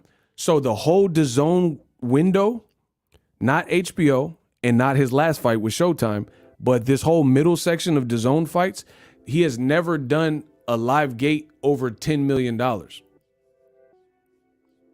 What is that showing you statistically? See, people get mad. Oh, you hate Canelo. I don't care what you're talking about. If you're not here to prove me wrong, you can shut up. Period. If I'm wrong, then you prove me wrong. If I'm not wrong, you might as well shut up. And I know I'm not wrong, so that means you got to shut up. Yeah. Shout out to Ronnie. He don't got to shut up. But I'm talking about the haters. Shout out to Ronnie Thompson. Appreciate you. He sent $2. So HBO, he had Triple G's and Chavez Juniors and stuff like that. He was doing good numbers, right? Before that, he fought Floyd on Showtime, whatever. Good numbers. We're not talking about that. This whole little stretch of DAZN, so Jacobs, Fielding, Yildirim, Pilgrim, all that, right? He's never done over 10 million gate. The one time he leaves DAZN since the HBO days, he fights Caleb Plant. They do 16,500 attendance. That's how many people were in Vegas in the building. And they double his live gate that they raved about how many tickets they sold. $9 million from 70,000 tickets. What is that showing you from a statistical point of view? Not like your opinion or you're mad or deflection. What is that showing you from a statistical point of view?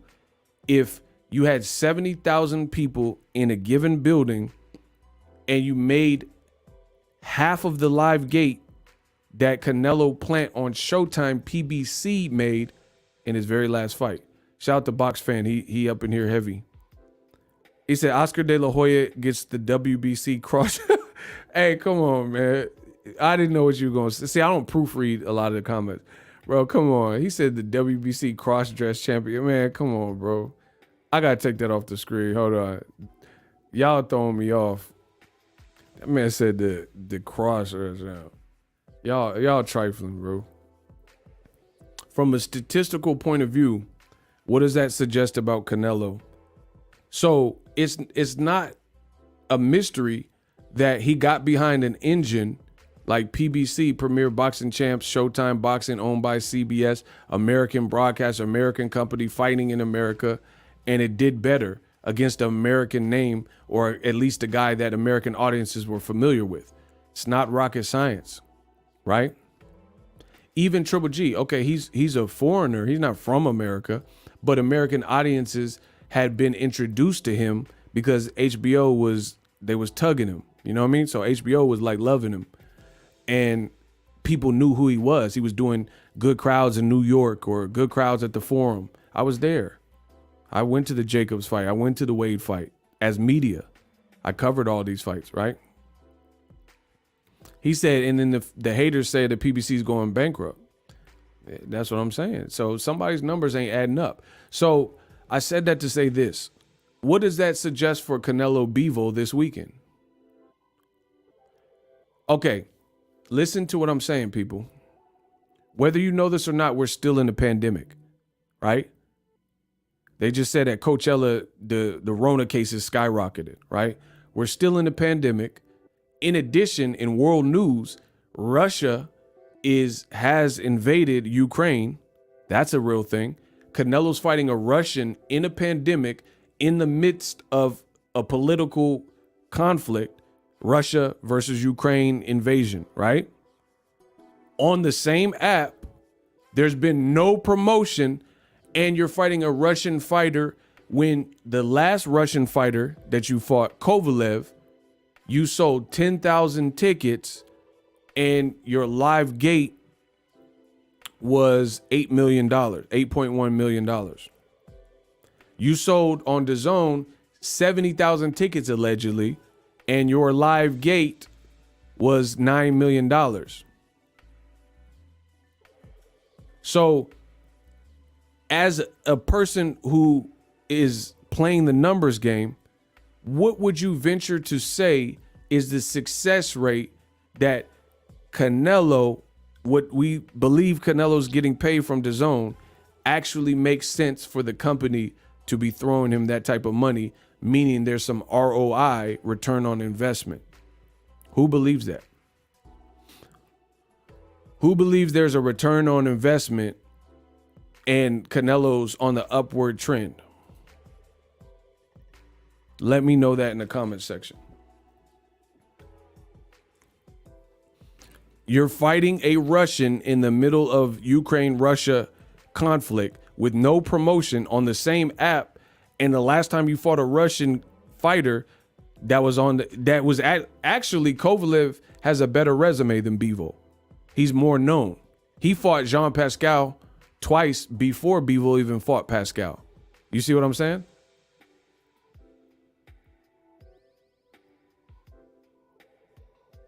So Kovalev was like more, and he fought Andre Ward, a U.S. Olympian. So Kovalev was more integrated in front of American audiences, and you only did 10,000. So don't be surprised if you see 14, 15, 16,000 people in the stands, but just know that it's likely Eddie Hearn buffoonery, and he just selling 2 for 1, 2 for tickets and stuff like that to make it look crowded. But I guarantee you the business ain't making sense.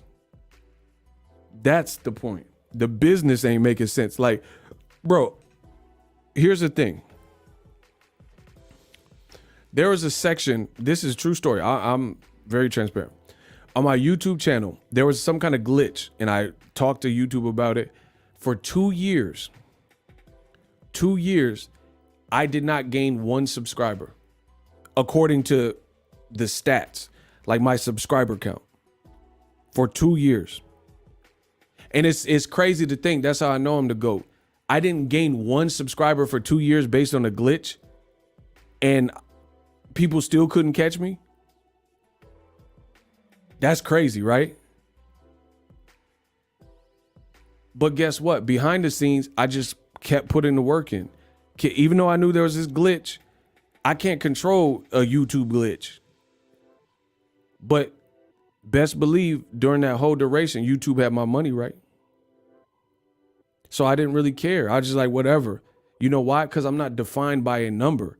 As long as my numbers behind the scenes was what they was and allows me to do what I'm doing right now, then I was good. I don't care what the subscribe. That's why I didn't really trip off it. Like, there's ways you could hide your subscriber count. I didn't do that. I could have easily hid the subscriber count if I was embarrassed. Oh, because it really looked to you guys, the outside looking in, it probably looked like I didn't get no subscribers. That's a glitch. Nothing I could do about it. But my money was tight. But the reason I'm bringing up this situation is because I'm as real as they come. I don't care what the subscriber count shows. What's that paycheck hitting for? How much am I getting? That's what I was caring about. I was caring about my audience, the content that I was producing. Does the audience respond to the content? Honing my skills. I wasn't worried about the subscriber count. So I'm just giving you guys this example because I'm as advertised. I don't care about looking cool. I don't care about, I'd rather be wealthy than look rich. Does that make sense? A lot of people, they get bust down chains and all jewelry and chains and rings on every finger. You don't have more money than Zuckerberg. You don't have more money than Elon. You don't have more money than Kanye. to the. You don't have more money than Jay-Z, than Oprah, than Beyonce. You don't have more money than Richard Branson. You could look like it. So me, I'm from the old school. I don't care about the aesthetics of what you guys see. I care about the end result. I care about what it is. Like, you know what I'm saying? Like, the subscriber count for me on my channel, that didn't hurt me. Like, it's just like, okay, it looks like my subscribers aren't growing. But my views were up. My views, everything was in the green. My money was up. So I was like, whatever. Who cares about the subscriber count? You see what I'm saying? Shout out to Saudi Arabia. Let's go.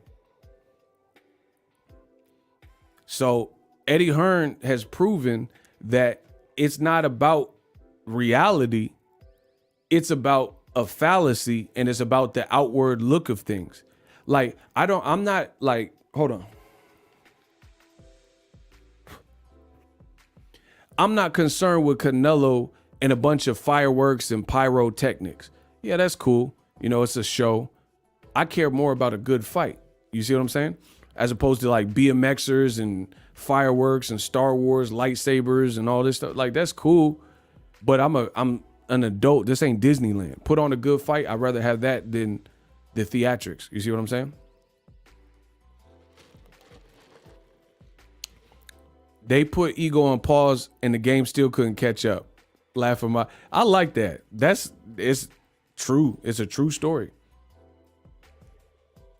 It's a true story. They put me on pause and still couldn't catch up. That's true. That's a fact. But anyway, Eddie Hearn, he's showing me with his company and DAZN, they care more about the outward appearance of it rather than, you know, the actualities of what you're doing. See, if you know, like, for example, any artist want to remain artists, don't want to have to worry about the executive producer all in the video.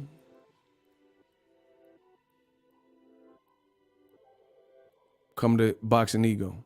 We got a $10 Cash App.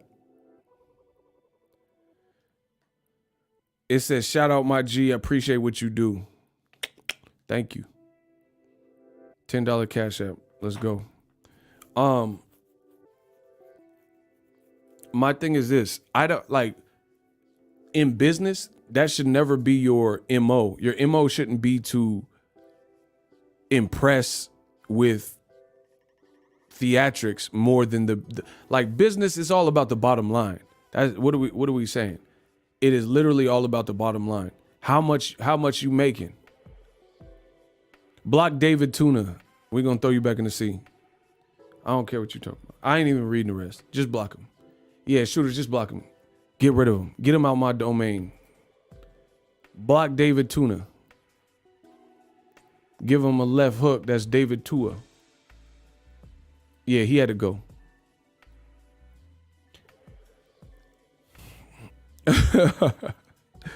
Shout out to everybody for being here. Smash the like button. We working. When they hate, donate. That's all y'all got to do. Bro, business is about the bottom line. How much we making? How much we making off that? How much we eating? What we getting? What's the bottom line? It's all about the bottom line. Like that, see, and I'm gonna have to start teaching y'all this. It's gonna cost y'all, but I'm gonna start teaching y'all this. Like for me, I'm a content creator, right? Shout out to San Antonio, David Ruiz, what's up?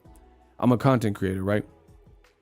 There's a lot of people that reach out to me or have in the past, and they ask me, what mic do you have? What do you use for this? What equipment should I get? And this and that.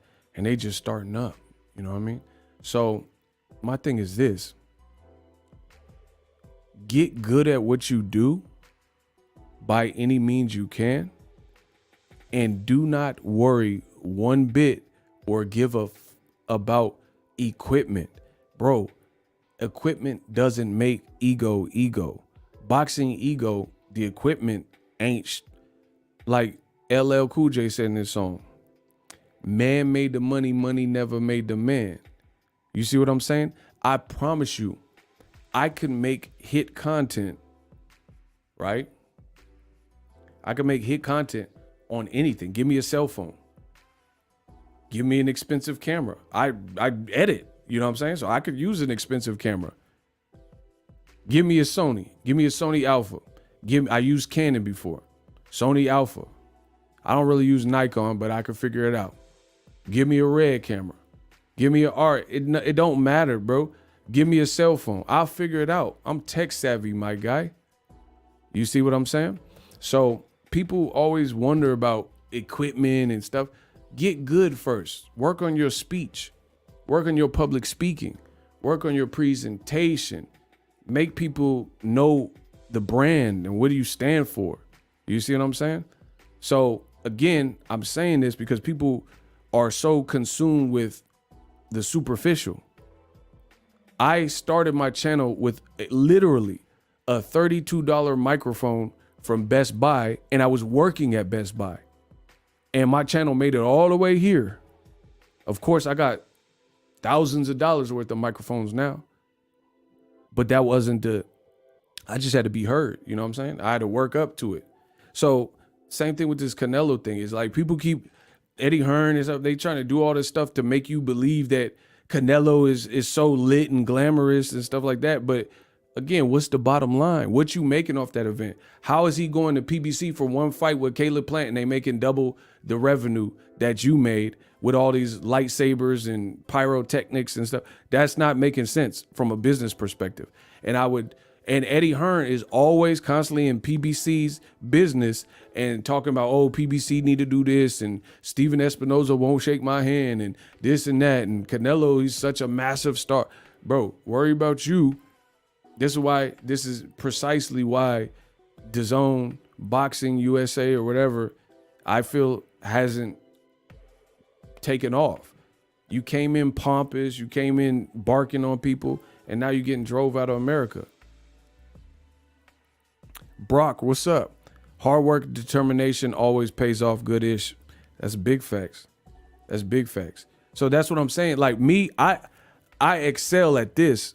You know how I think it's important to know your strengths and weaknesses. I'm an Aries. I'm headstrong. I have weaknesses, but I have strengths too, and I know my strengths. One of my strengths is knowing my strengths, if that makes sense. Some people are like, oh, what's your strength? One of my strengths is self-assessment. I know my strengths and I know my weaknesses. So that's a strength. Even knowing weakness, that's a strength. I know I'm weak in this area. I know I ain't the most on-time person. The stream says it's going to start at 2:45. I might start at 2:55. I could work on that.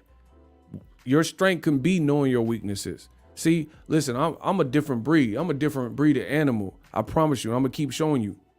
I'm going to keep showing you. One of my strengths is knowing my weaknesses. And another strength is I don't care what people think. I don't care if I'm on a $2 mic or if I'm on a $1,000 mic, like this mic. I don't care. I just need to be heard. Just hear me out. You know what I'm saying? People care so much about the superficial material things. Oh, I got to get a mic and the background got to look. Bro, I did videos with a white wall with nothing in the back. Like, who cares about all that stuff? And was making what I was making. You know what I'm saying? So the whole Canelo, it looked crazy. If he would have fought Charlo, Errol, Benavidez, these are all bigger fights. You read it right, Luis Rodriguez. You read the title right. You came late, but you read the title right. Listen, let's play a game real quick. Who believes that any of these three fights, this fight week for those three fights, would feel like Canelo Bivol fight week feels right now on a Tuesday?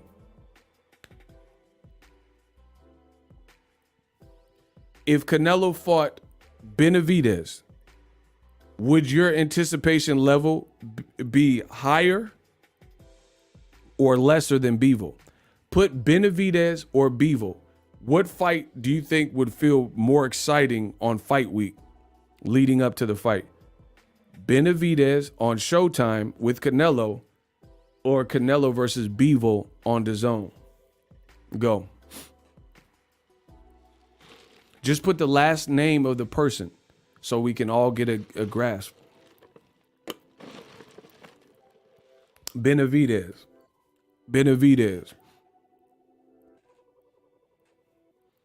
Look, Benavidez. Blockhouse of God. We ain't playing no games. Look, everyone's saying Benavidez. Exactly, bro. Y'all know what it is.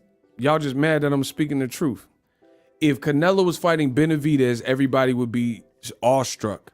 They'd be like, "Oh shucks, I'm awestruck," because you know that's a banger, bro. Benavidez and Canelo in Texas, Benavidez and Canelo in Arizona, New York, Vegas. It don't matter. You know, if he was fighting Benavidez this week, that you would be looking forward to it. Bivol, I haven't really seen much buzz at all. At all. Bivol's not like he's a bad fighter. It's a different thing. Benavidez talks spicy and he fights spicy.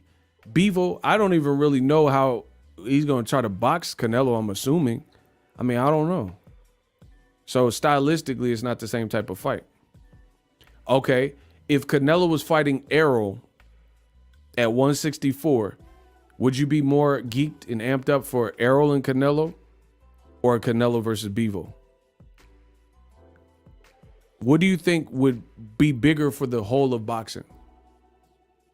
Canelo Errol or Canelo Bivol?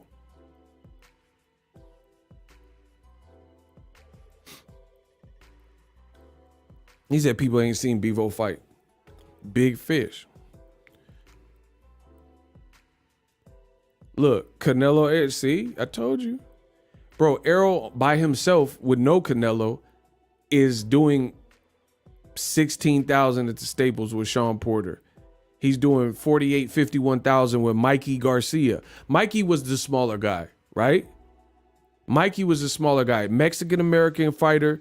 Errol was fighting him, and Mikey was the smaller guy. So you don't think there'd be intrigue seeing Errol fight a Mexican fighter, a black fighter, at a deficit in Texas? That's what I imagine that fight would happen, because Canelo has a huge fan base in Texas and Errol from Texas. That would probably be an AT&T Stadium fight. Can you imagine all the fans of boxing getting to see now Errol fought a Mexican-American, Mikey Garcia, and Mikey was at a deficit, now getting to see champion, undefeated Errol Spence Jr.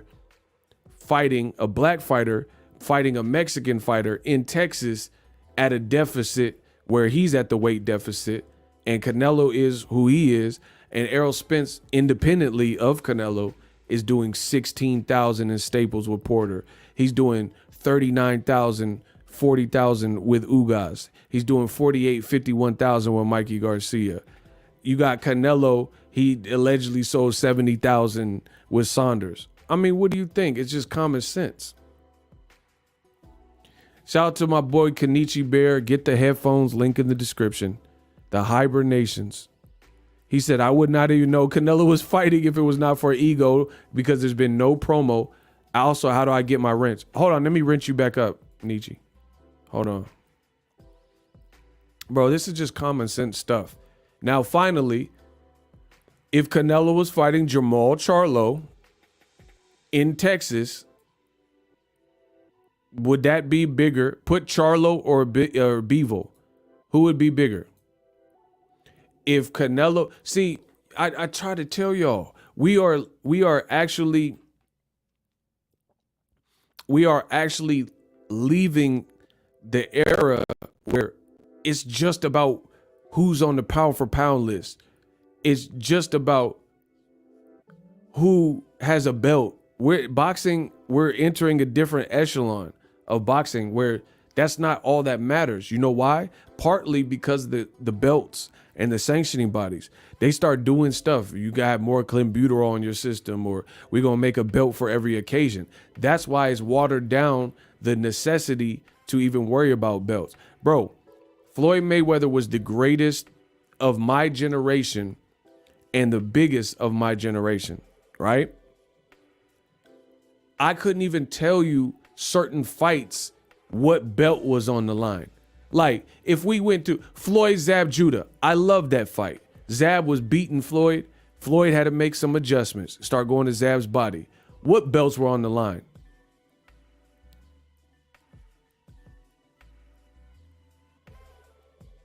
You guys let me know. We got a new channel member. Get your claps up. Tell me, listen, in 20 seconds or less, tell me what belts were on the line for Floyd versus Zab Judah. Name every single belt that was on the line. And get the claps up for Big T. We got a new channel member. Stop playing with us. Get your claps up.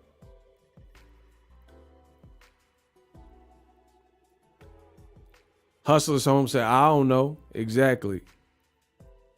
What belts were Marvin Hagler and Hearns at a legendary fight? Name every belt that was on the line. Name every single belt that was, see, that's what I'm saying. At the heart of it, people don't even care about like belts. Like we as fans, like it's cool. It can help strengthen the fight to a degree, but it's not like, oh, I like Hagler Hearns because the WBC belt was on the line. You like Hagler Hearns because them boys was fighting. Them boys was going at it. Them boys was trying to knock each other's kufi off, bro. They was trying to really hurt each other. They had the smoke show. I don't think of Roberto Duran and Julio Cesar Chavez and be like, oh, the WBA, WBC, bro. I think of Chavez Sr. like, all right, he was getting busy. Man, he came back in the Meldrick Taylor fight. You ain't thinking about every single IBO, IBF. Man, stop. You don't think about all that. You thinking about the fight at hand, the fight like Amanda Serrano, Katie Taylor. If they fought the same fight with no belts, it doesn't matter. The undisputed just sweetens the pot. Amanda Serrano and Katie Taylor, they went at it. I would have liked that if there was no belt. Like Erickson Lubin, Sebastian Fundora. It don't matter if there's 1 belt, 6 belts, Infinity Stones. Erickson Lubin versus Fundora was an amazing fight. They were going, that was like edge of your seat type of stuff. I don't care about no belts. I don't care about no Infinity Stones and gloves and all that, bro. What does that do? So you mean to tell me if there was no eliminator and you watch Erickson Lubin, Sebastian Fundora, you'd be like, oh, that would have been a good fight if it had some belts? Man, stop. Ain't nobody in boxing say that no stupid like that. Man, that was almost a 10. Sebastian Fundora, Erickson Lubin. However, I can't rate it a 10 as a boxing fight because it didn't have no belts and I want my belts. Man, you would sound like Simple Simon. Ain't nobody ever said that. Bro, Errol Spence and Sean Porter, they could have fought for an EBT card. I don't care. They could have fought for a Nickelodeon Kids' Choice Awards. That fight was crazy. I was there. I'm not like, oh man, I will respect Errol Spence versus Sean Porter, what them boys did, but it didn't have no belts. And I want my belts. Bro, ain't nobody, there's no boxing fan that I've ever met that would say some stupid like that. Spence Porter was just okay cause it didn't have no belt. And I want belt in my fight. I only like fight when fighters about to get brain damage with the belt. Man, y'all better stop.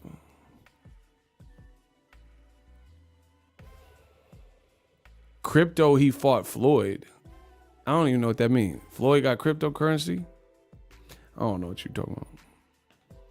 Bro, that's what I'm saying. You don't look at fight Canelo, Golovkin and be like, ooh, it's all about the belt, bro.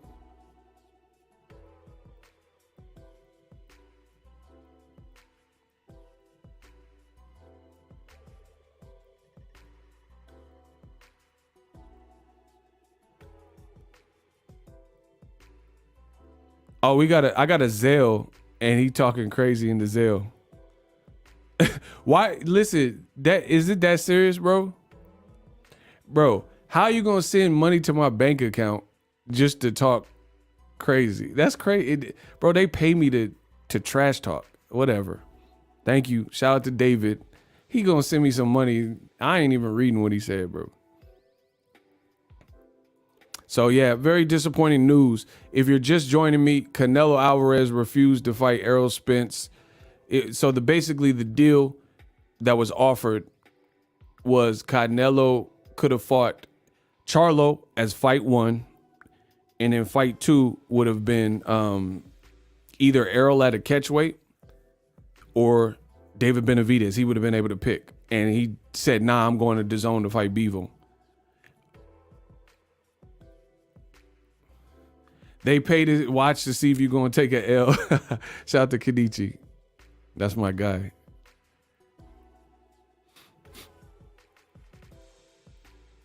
Do you understand what I'm saying, bro? Now, I'm really, since David, I'm going to make an example out of David. He sounded like a Chupapi Muñeño. Now I'm about to body Canelo some more. Now I'm about to body him some more. I was about to stop. Listen, I was about to stop. I'm about to body him some more because y'all want to play games. So Tom Brown he gave the sauce up. Canelo could have fought against Spence at 164. Link in the description. Tom Brown, we offered Canelo $45 million for CHARLO, and then he would be able to get $55 million for Spence at 164 or Benavidez at 168. So watch this, y'all. Canelo Alvarez, your boy Ego did a video June 25th, 2021, right? What does this say? Canelo demands Errol Spence move up to 164. Wow. That's a video I did June 25th. Canelo Alvarez said he would fight Errol Spence at 164. Tom Brown just said we offered Canelo CHARLO for $45 million plus, I'm sure, back-end money on the pay-per-view, and then $55 million, and he'd be able to pick Errol Spence at 164 or David Benavidez at 168.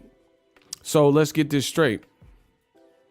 You mean to tell me that Canelo payday, you want payday, I know that, did an interview which prompted me in June of last year to do a video talking about what he said, and Canelo offered to fight Errol Spence at a catchweight of 164.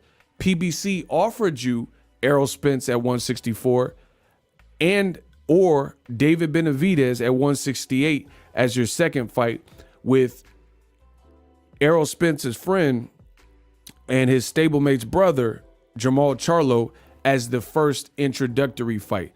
And you said, no, I'm going to DAZN.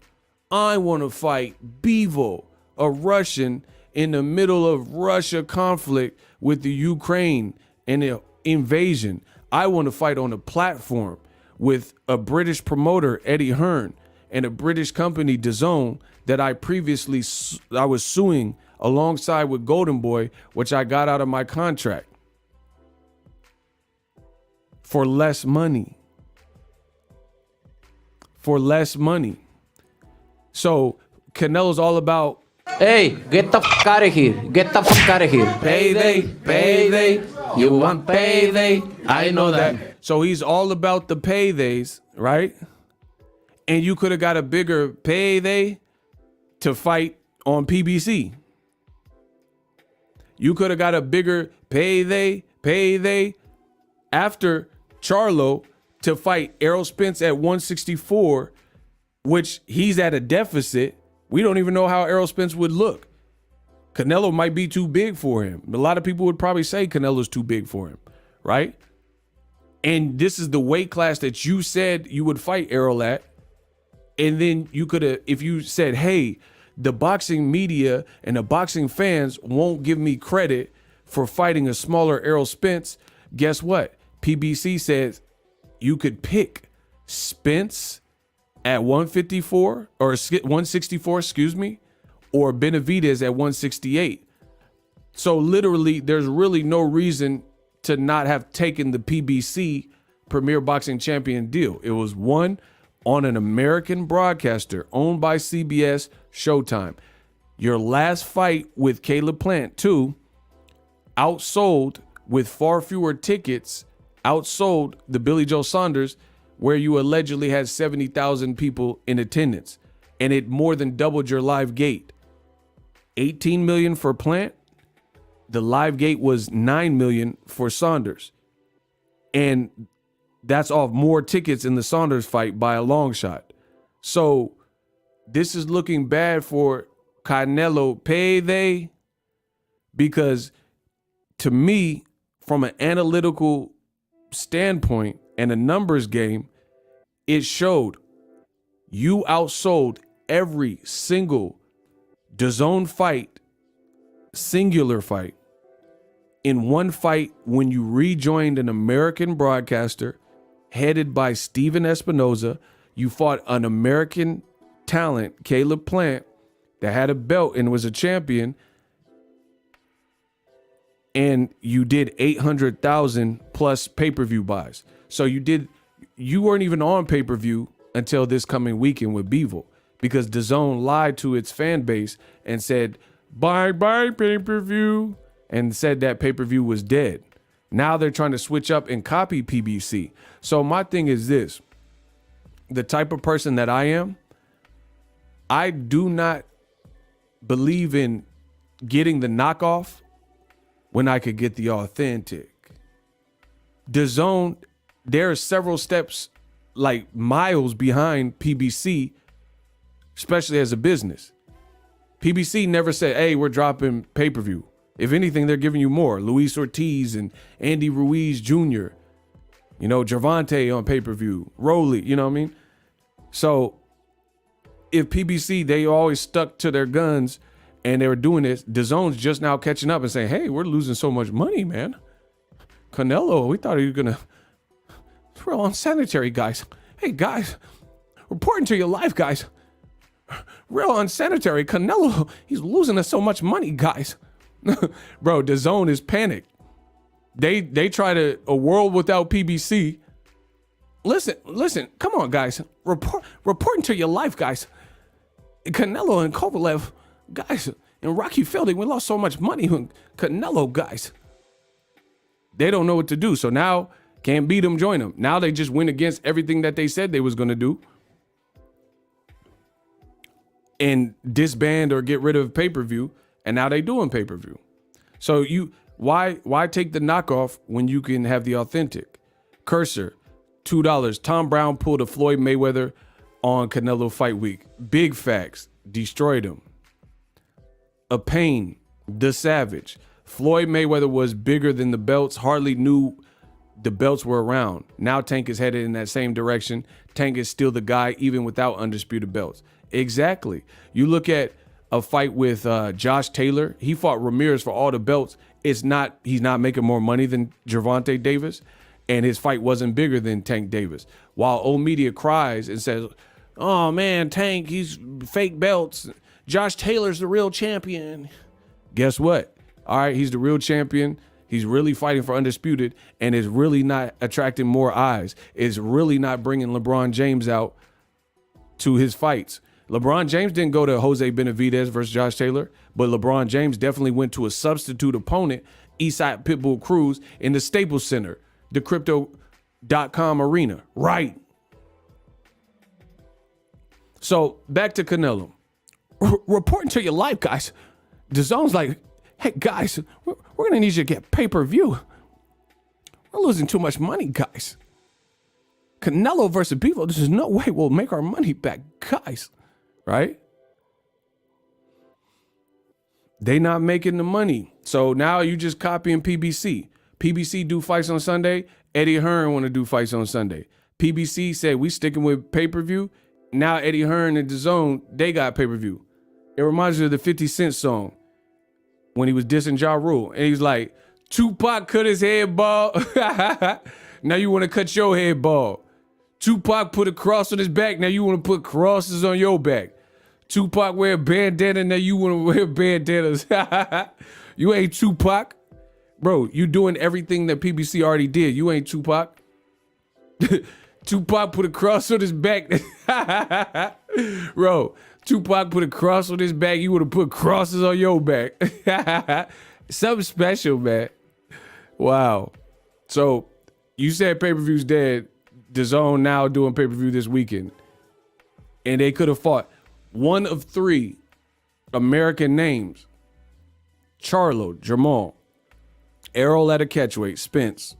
or David Benavidez, and Canelo said, nah, I was born ready. Instead of fighting 2 black fighters and a Mexican fighter and half Ecuadorian fighter, Benavidez, I want to fight a Russian fighter in the middle of a Russia-Ukraine conflict. Man, Tupac wear a bandana. Now you want to wear a bandana. Tupac cut his head bald. Now you want to cut your head bald. Man, I'm the new 50. Hey, Irv, make it hot. Huh? Oh, man. I love my job. Man, Tupac put a cross on his back. You want to put crosses on your back. Hey, Canelo, you want to sue DAZN. Now you want to go fight for him, man. All right. Enjoy that. Listen, I'm not doing a watch party for Canelo Bivol unless y'all pay for it. That's the way it's got to be. I'm not paying for that. Y'all gonna pay for it. That's a fact. That's word. Listen, this Saturday, y'all better get in them cash apps or super chats or the super thanks, because I'm not paying for that. If y'all want me to do a watch party, then y'all gonna pay. Y'all gonna pay me by Friday or I'm not doing it. I can't do it, bro. And like I said, if Canelo would have fought any of these American studs, these would all be bigger fights. He don't want no smoke with black fighters, says Crypto. And here's the funny thing. You know what's actually funny? Canelo, he has a countryman and a stablemate in Oscar Valdez, who just fought a premier black and Puerto Rican fighter, Shakur Stevenson, over the weekend, and Canelo looked sad as all ever. He looked like he didn't know what to tell Oscar Valdez, right? Now he has an opportunity to fight some melanated people, Errol Spence at a catchweight, Jamal Charlo, or even David Benavidez. And according to the reports, he said, no, I'm not doing it. I ain't gonna do it. Do it for the vine. I ain't gonna do it. He said, I'd rather be on that app. Put me on DAZN. Dazzing. I want to be on Dazzing. He want to fight on Vine. Do it for the Vine. I ain't gonna do it. Do it for the Vine. I ain't gonna do it. You stay making it racial. Why are you watching me? If that's how you feel, why are you watching me? Why are you watching my channel then? If I stay making it racial, then why are you here? Why are you watching this?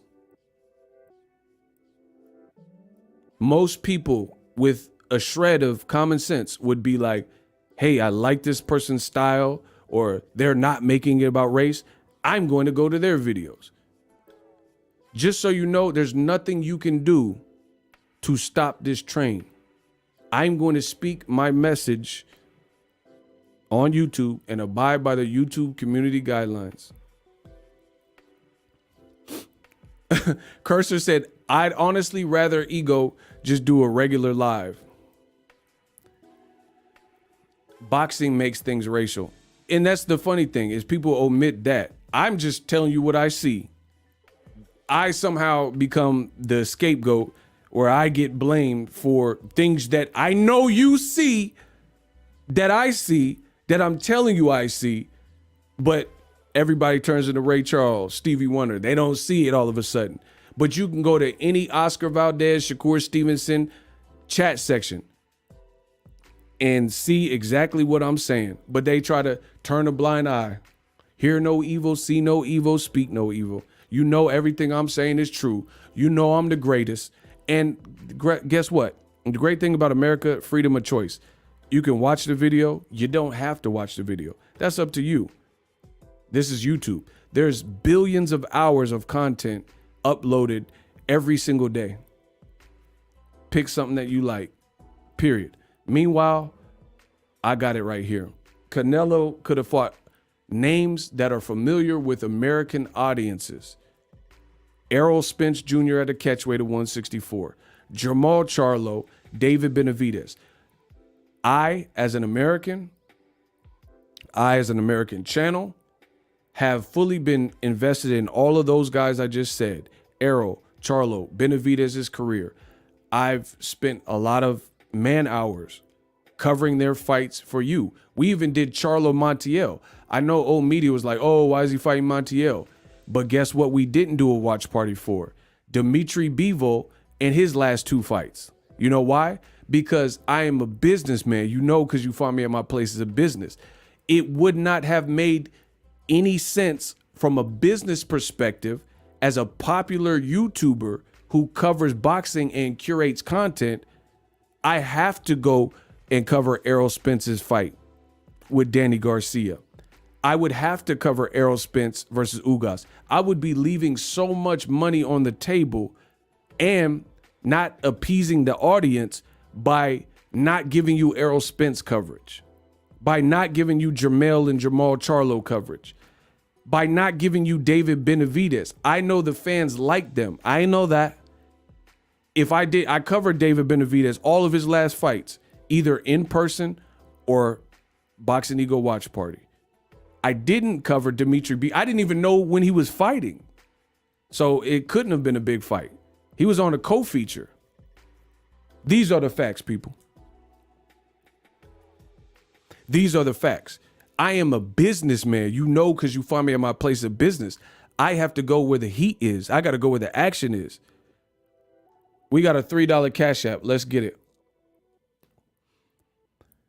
I'd rather you do commentary on a billiards game. Dante. Bro, the Canelo Bivol is just not it. It's not a big fight like you're making it out to be. And if Kovalev had a bigger fan base and he was down 30+% in terms of live gate revenue, what do you think this fight is going to do that hasn't been promoted? Shout out to Reynaldo Riviera. You the man. You are absolutely right, Ego. I have no respect for Canelo until he fights a true challenger. He is a ducker. Listen, all I know for a fact is all 3 of those PBC fights would have been bigger because you're dealing with Canelo. He's not fighting in Mexico. He's not fighting in Russia. He's not fighting in Greece. He's not fighting in Japan. He's not so far. I'm talking about his last fights, this upcoming fight. He's fighting in America. When in Rome, do as Romans do. You want to fight who you want to fight, but there's guys with bigger profiles. Bro, they want Canelo to be, let me get to this Cash App, super chat. Mr. Riviera, $5, my guy. Payday, you want payday? I know that. Listen, they want Canelo Alvarez to be the Mexican Mayweather. Not happening for several reasons. 1, he's not as skilled as Floyd. 2, he's not a mouthpiece with the gift of gab like Floyd. So he doesn't have that showmanship. He rather play golf and no boxing, no life, say a few things, right? So he doesn't have that. He's not the charismatic guy that a Mayweather is going to do it 24/7 and be the whole show, right? Beyond that, if you look at, by way of contrast, you look at how Floyd Mayweather, when he got to the Money Mayweather stage, so he fought Oscar, became the man. If you look at that stage, he would make the B-side, the opponent, the foe, earn their keep before American audiences by doing something good in their career, which then in turn made them worthy, and he deemed them worthy of the Mayweather sweepstakes. That's not what Canelo Alvarez is doing. So what do I mean by that? Sugar Shane Mosley, if you look it up, I don't have to look it up because I'm great and I got it up in here. Shane Mosley had just defeated Antonio Margarito, a guy that people thought that would beat him at the time. And that's Margarito. Shane at the Staples Center destroyed Antonio Margarito of Mexico. And everyone was like, wow, guess who Floyd picked? That guy that destroyed Margarito, that's a legend, Shane Mosley. Miguel Cotto, he already had Boricuas and Puerto Ricans behind him. He's already had a great, illustrious career, fought Pacquiao, blah, blah, blah. Pacquiao avenged his first loss to Margarito as well. And a lot of people think he only lost to Margarito because Margarito was cheating with the plaster of Paris hand wraps. So Cotto redeemed himself by fighting Margarito fair and square with no wraps, and he stopped him in a rematch. Guess what his next fight was? Oh, that's right. Floyd Mayweather. Ricky Hatton, when Floyd fought, he had a whole country behind him, UK. They were singing and chanting, and in the crowds, there's only one Ricky Hatton, right? He was undefeated. Had a whole nation of people rooting for him. Floyd chose him. He had beat Costa Castillo, etc., right? Maidana. I could do this all day, people. Maidana. He had just thrashed Adrian Broner, and people were like, wow. Broner at the time was said to be the next Floyd Mayweather. Maidana, that's why he got the call, because he was coming off an amazing Broner performance that everyone loved and watched because it was Broner's first professional loss. Canelo, he had started knocking guys out like Jose Cito. He had knocked out Baldomir, fought Shane Mosley, and he was coming off an Austin Trout fight. And he made him do the stanky leg. And he had been built on Floyd's undercards. So when his buzz got to a level like, okay, you beat Trout, you beat Mosley, you've been on my undercards, Floyd said, all right, come on. You earned your worth. And then he gave Canelo a shot. That's not what Canelo's doing. Canelo fights Kovalev, and he almost got stopped by Yard. Canelo fights Bivol, and he ain't even been fighting on main events. He been on co-features that no one seen, and they haven't even been good. So this is what I'm telling you guys. This is the reason that Canelo will never be like Floyd, because he's not moving the same way. No matter how much that makes you feel a type of way, that's the truth. Floyd fought people coming off great performances where their buzz was up. Canelo doesn't wait for your buzz to be up to pick you. He waits till your buzz is down.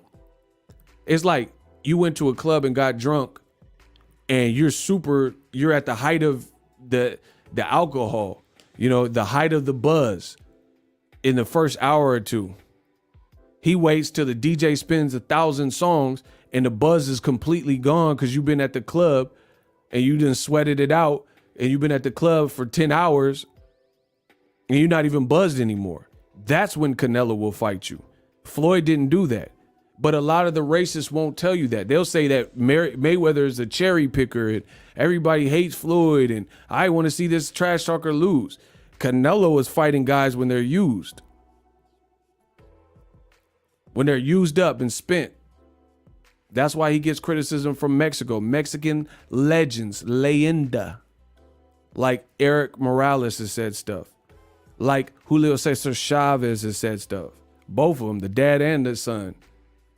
Like Nacho Beristain, like David Fatelson, like my boy Juan Manuel Marquez.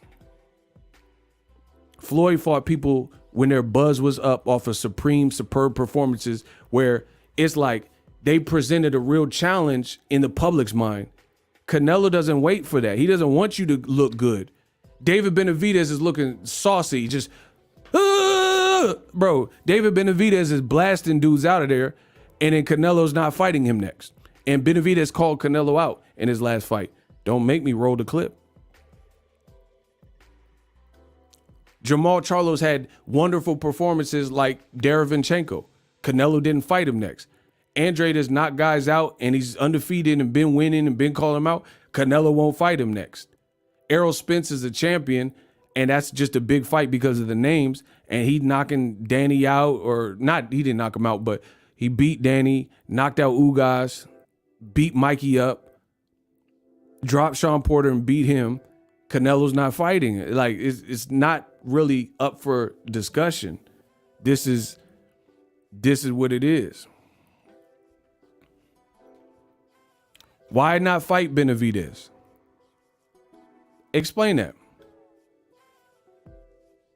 Why wouldn't you fight Benavidez? He just looked great. There's a guy, Jose Uzcategui, he was supposed to fight, and Uzcategui failed a drug test because he knew what was going to happen if he fought Benavidez. So he's like, man, I ain't fighting him clean. No way, no how. So he got opted out, and then a late replacement who gave Anthony Durrell a lot of issues. That's who he ended up fighting. That's not David Benavidez's fault, by the way. Anyway, that's not his fault that his opponent tried to cheat on drugs. How's that David Benavidez's fault? So he's just beating everyone he can that's in front of him.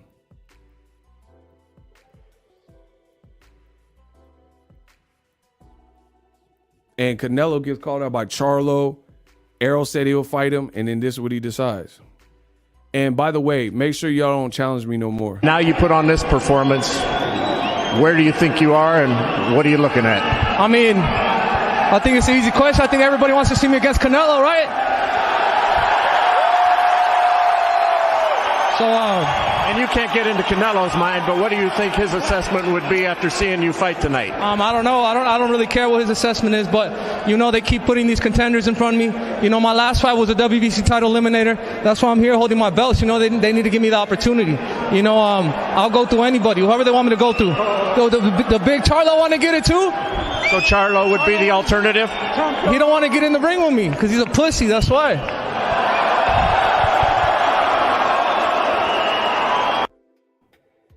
Shout out to David Benavidez. So, yeah, don't challenge me.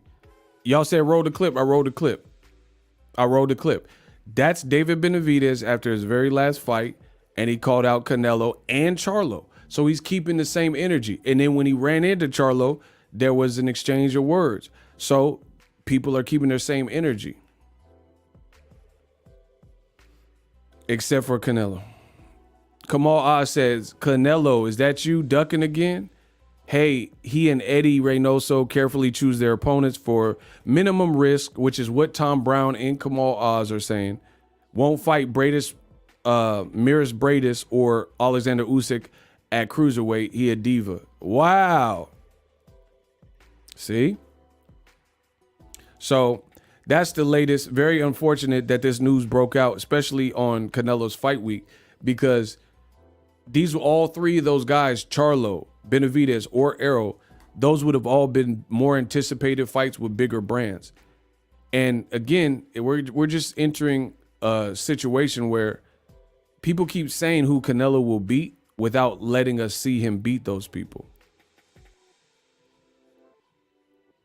Canelo's saying, I don't fight other Mexicans. That ish was the most duck statement I've ever heard. But the Canelo fans, the man fans, will allow it. They don't care. They want to defend Canelo no matter what. But this is why a lot of these fights people are getting tired of it. You know what I mean? You even heard Usman, his manager came out recently and said, man, why are you fighting these people? Jake Paul, why are I understand being at the top of your craft and getting hate. But there's a reason everyone's specifically saying the same stuff. I've been saying it longer than any of these dudes. Usman's trainer, Jake Paul, Floyd said that Canelo's ducking Benavidez. Jamal Charlo said he wanted to fight Canelo for years. David Benavidez said he don't think Canelo want to fight him. Why is everyone saying the same thing? Tim Bradley. I mean, there's a reason. There's a difference between constructive criticism and hate. And then when you think about it, one of the things that makes it look worse for Canelo is the emergence of the topic, the NBF list, no black fighter. And then you look at an also Eddie Reynoso trained fighter from his same region, or he's his countryman, and that's Oscar Valdez. He just fought a prime black fighter, Shakur Stevenson, and Shakur Stevenson pretty much shut him out. And Canelo looked bewildered in the crowd. You see what I'm saying? Canelo looked like so befuddled and confused, like he didn't even really have no advice for Oscar Valdez. And he was just like angry seeing Valdez get tore up. So it kind of makes one think Eddie Reynoso, before the Shakur beatdown, said black fighters, this is not my opinion, this is what he said. He says African-American fighters fight in a difficult way. It's a complicated, difficult style. That's a stereotype because James Kirkland, he don't fight like Shakur. He don't fight like Floyd. He don't have a style like Charlo's. You know what I mean? So it's a stereotype. So if you are using a stereotype, even though it's not like a negative connotation, but it's still a stereotype because you're generalizing. There's no black style. There's no Mexican style. I've seen Mexican guys that can box better than black guys, or I've seen black fighters that are more aggressive than Mexican fight. There's no style. It's just how you want to do it. There's a Mexican fighter named Miguel Vasquez. Errol Spence fights more. If we're going to use stereotypes, he fights more Mexican style than Miguel Vasquez. That's why I don't believe you don't see me say that. You don't see me say Mexican style and stuff like that. You know what I mean? And if I do, I say like an American style, and I'm considering like the Floyds and the Sugar Ray Leonards and stuff like that. But there's no one style. There's no group of people that come from, the mountains or here or there. Everyone in the Bay Area fights like this, or that's not true. You fight how you want to fight based on your teachings. You know what I'm saying? So that being said, if you're going to make a generalized stereotypical statement like African Americans have a tricky style, that means you respect black fighters and you think more often than not it's more complex than maybe some of the other guys. And then guess what? How many black people has Canelo fought recently? And then you start looking at deeper things. Once you find out how many black fighters he's fought, how many of them had looked sensational in their last 2-3 fights? How many of them were undefeated? How many of them were like just whooping at and taking names?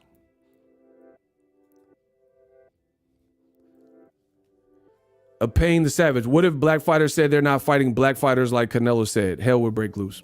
How is this not an issue in boxing? He fighting these weak fights. Word. Bro, whittle it down. When's the last time Canelo fought a black fighter? Was that black fighter coming off of great performances?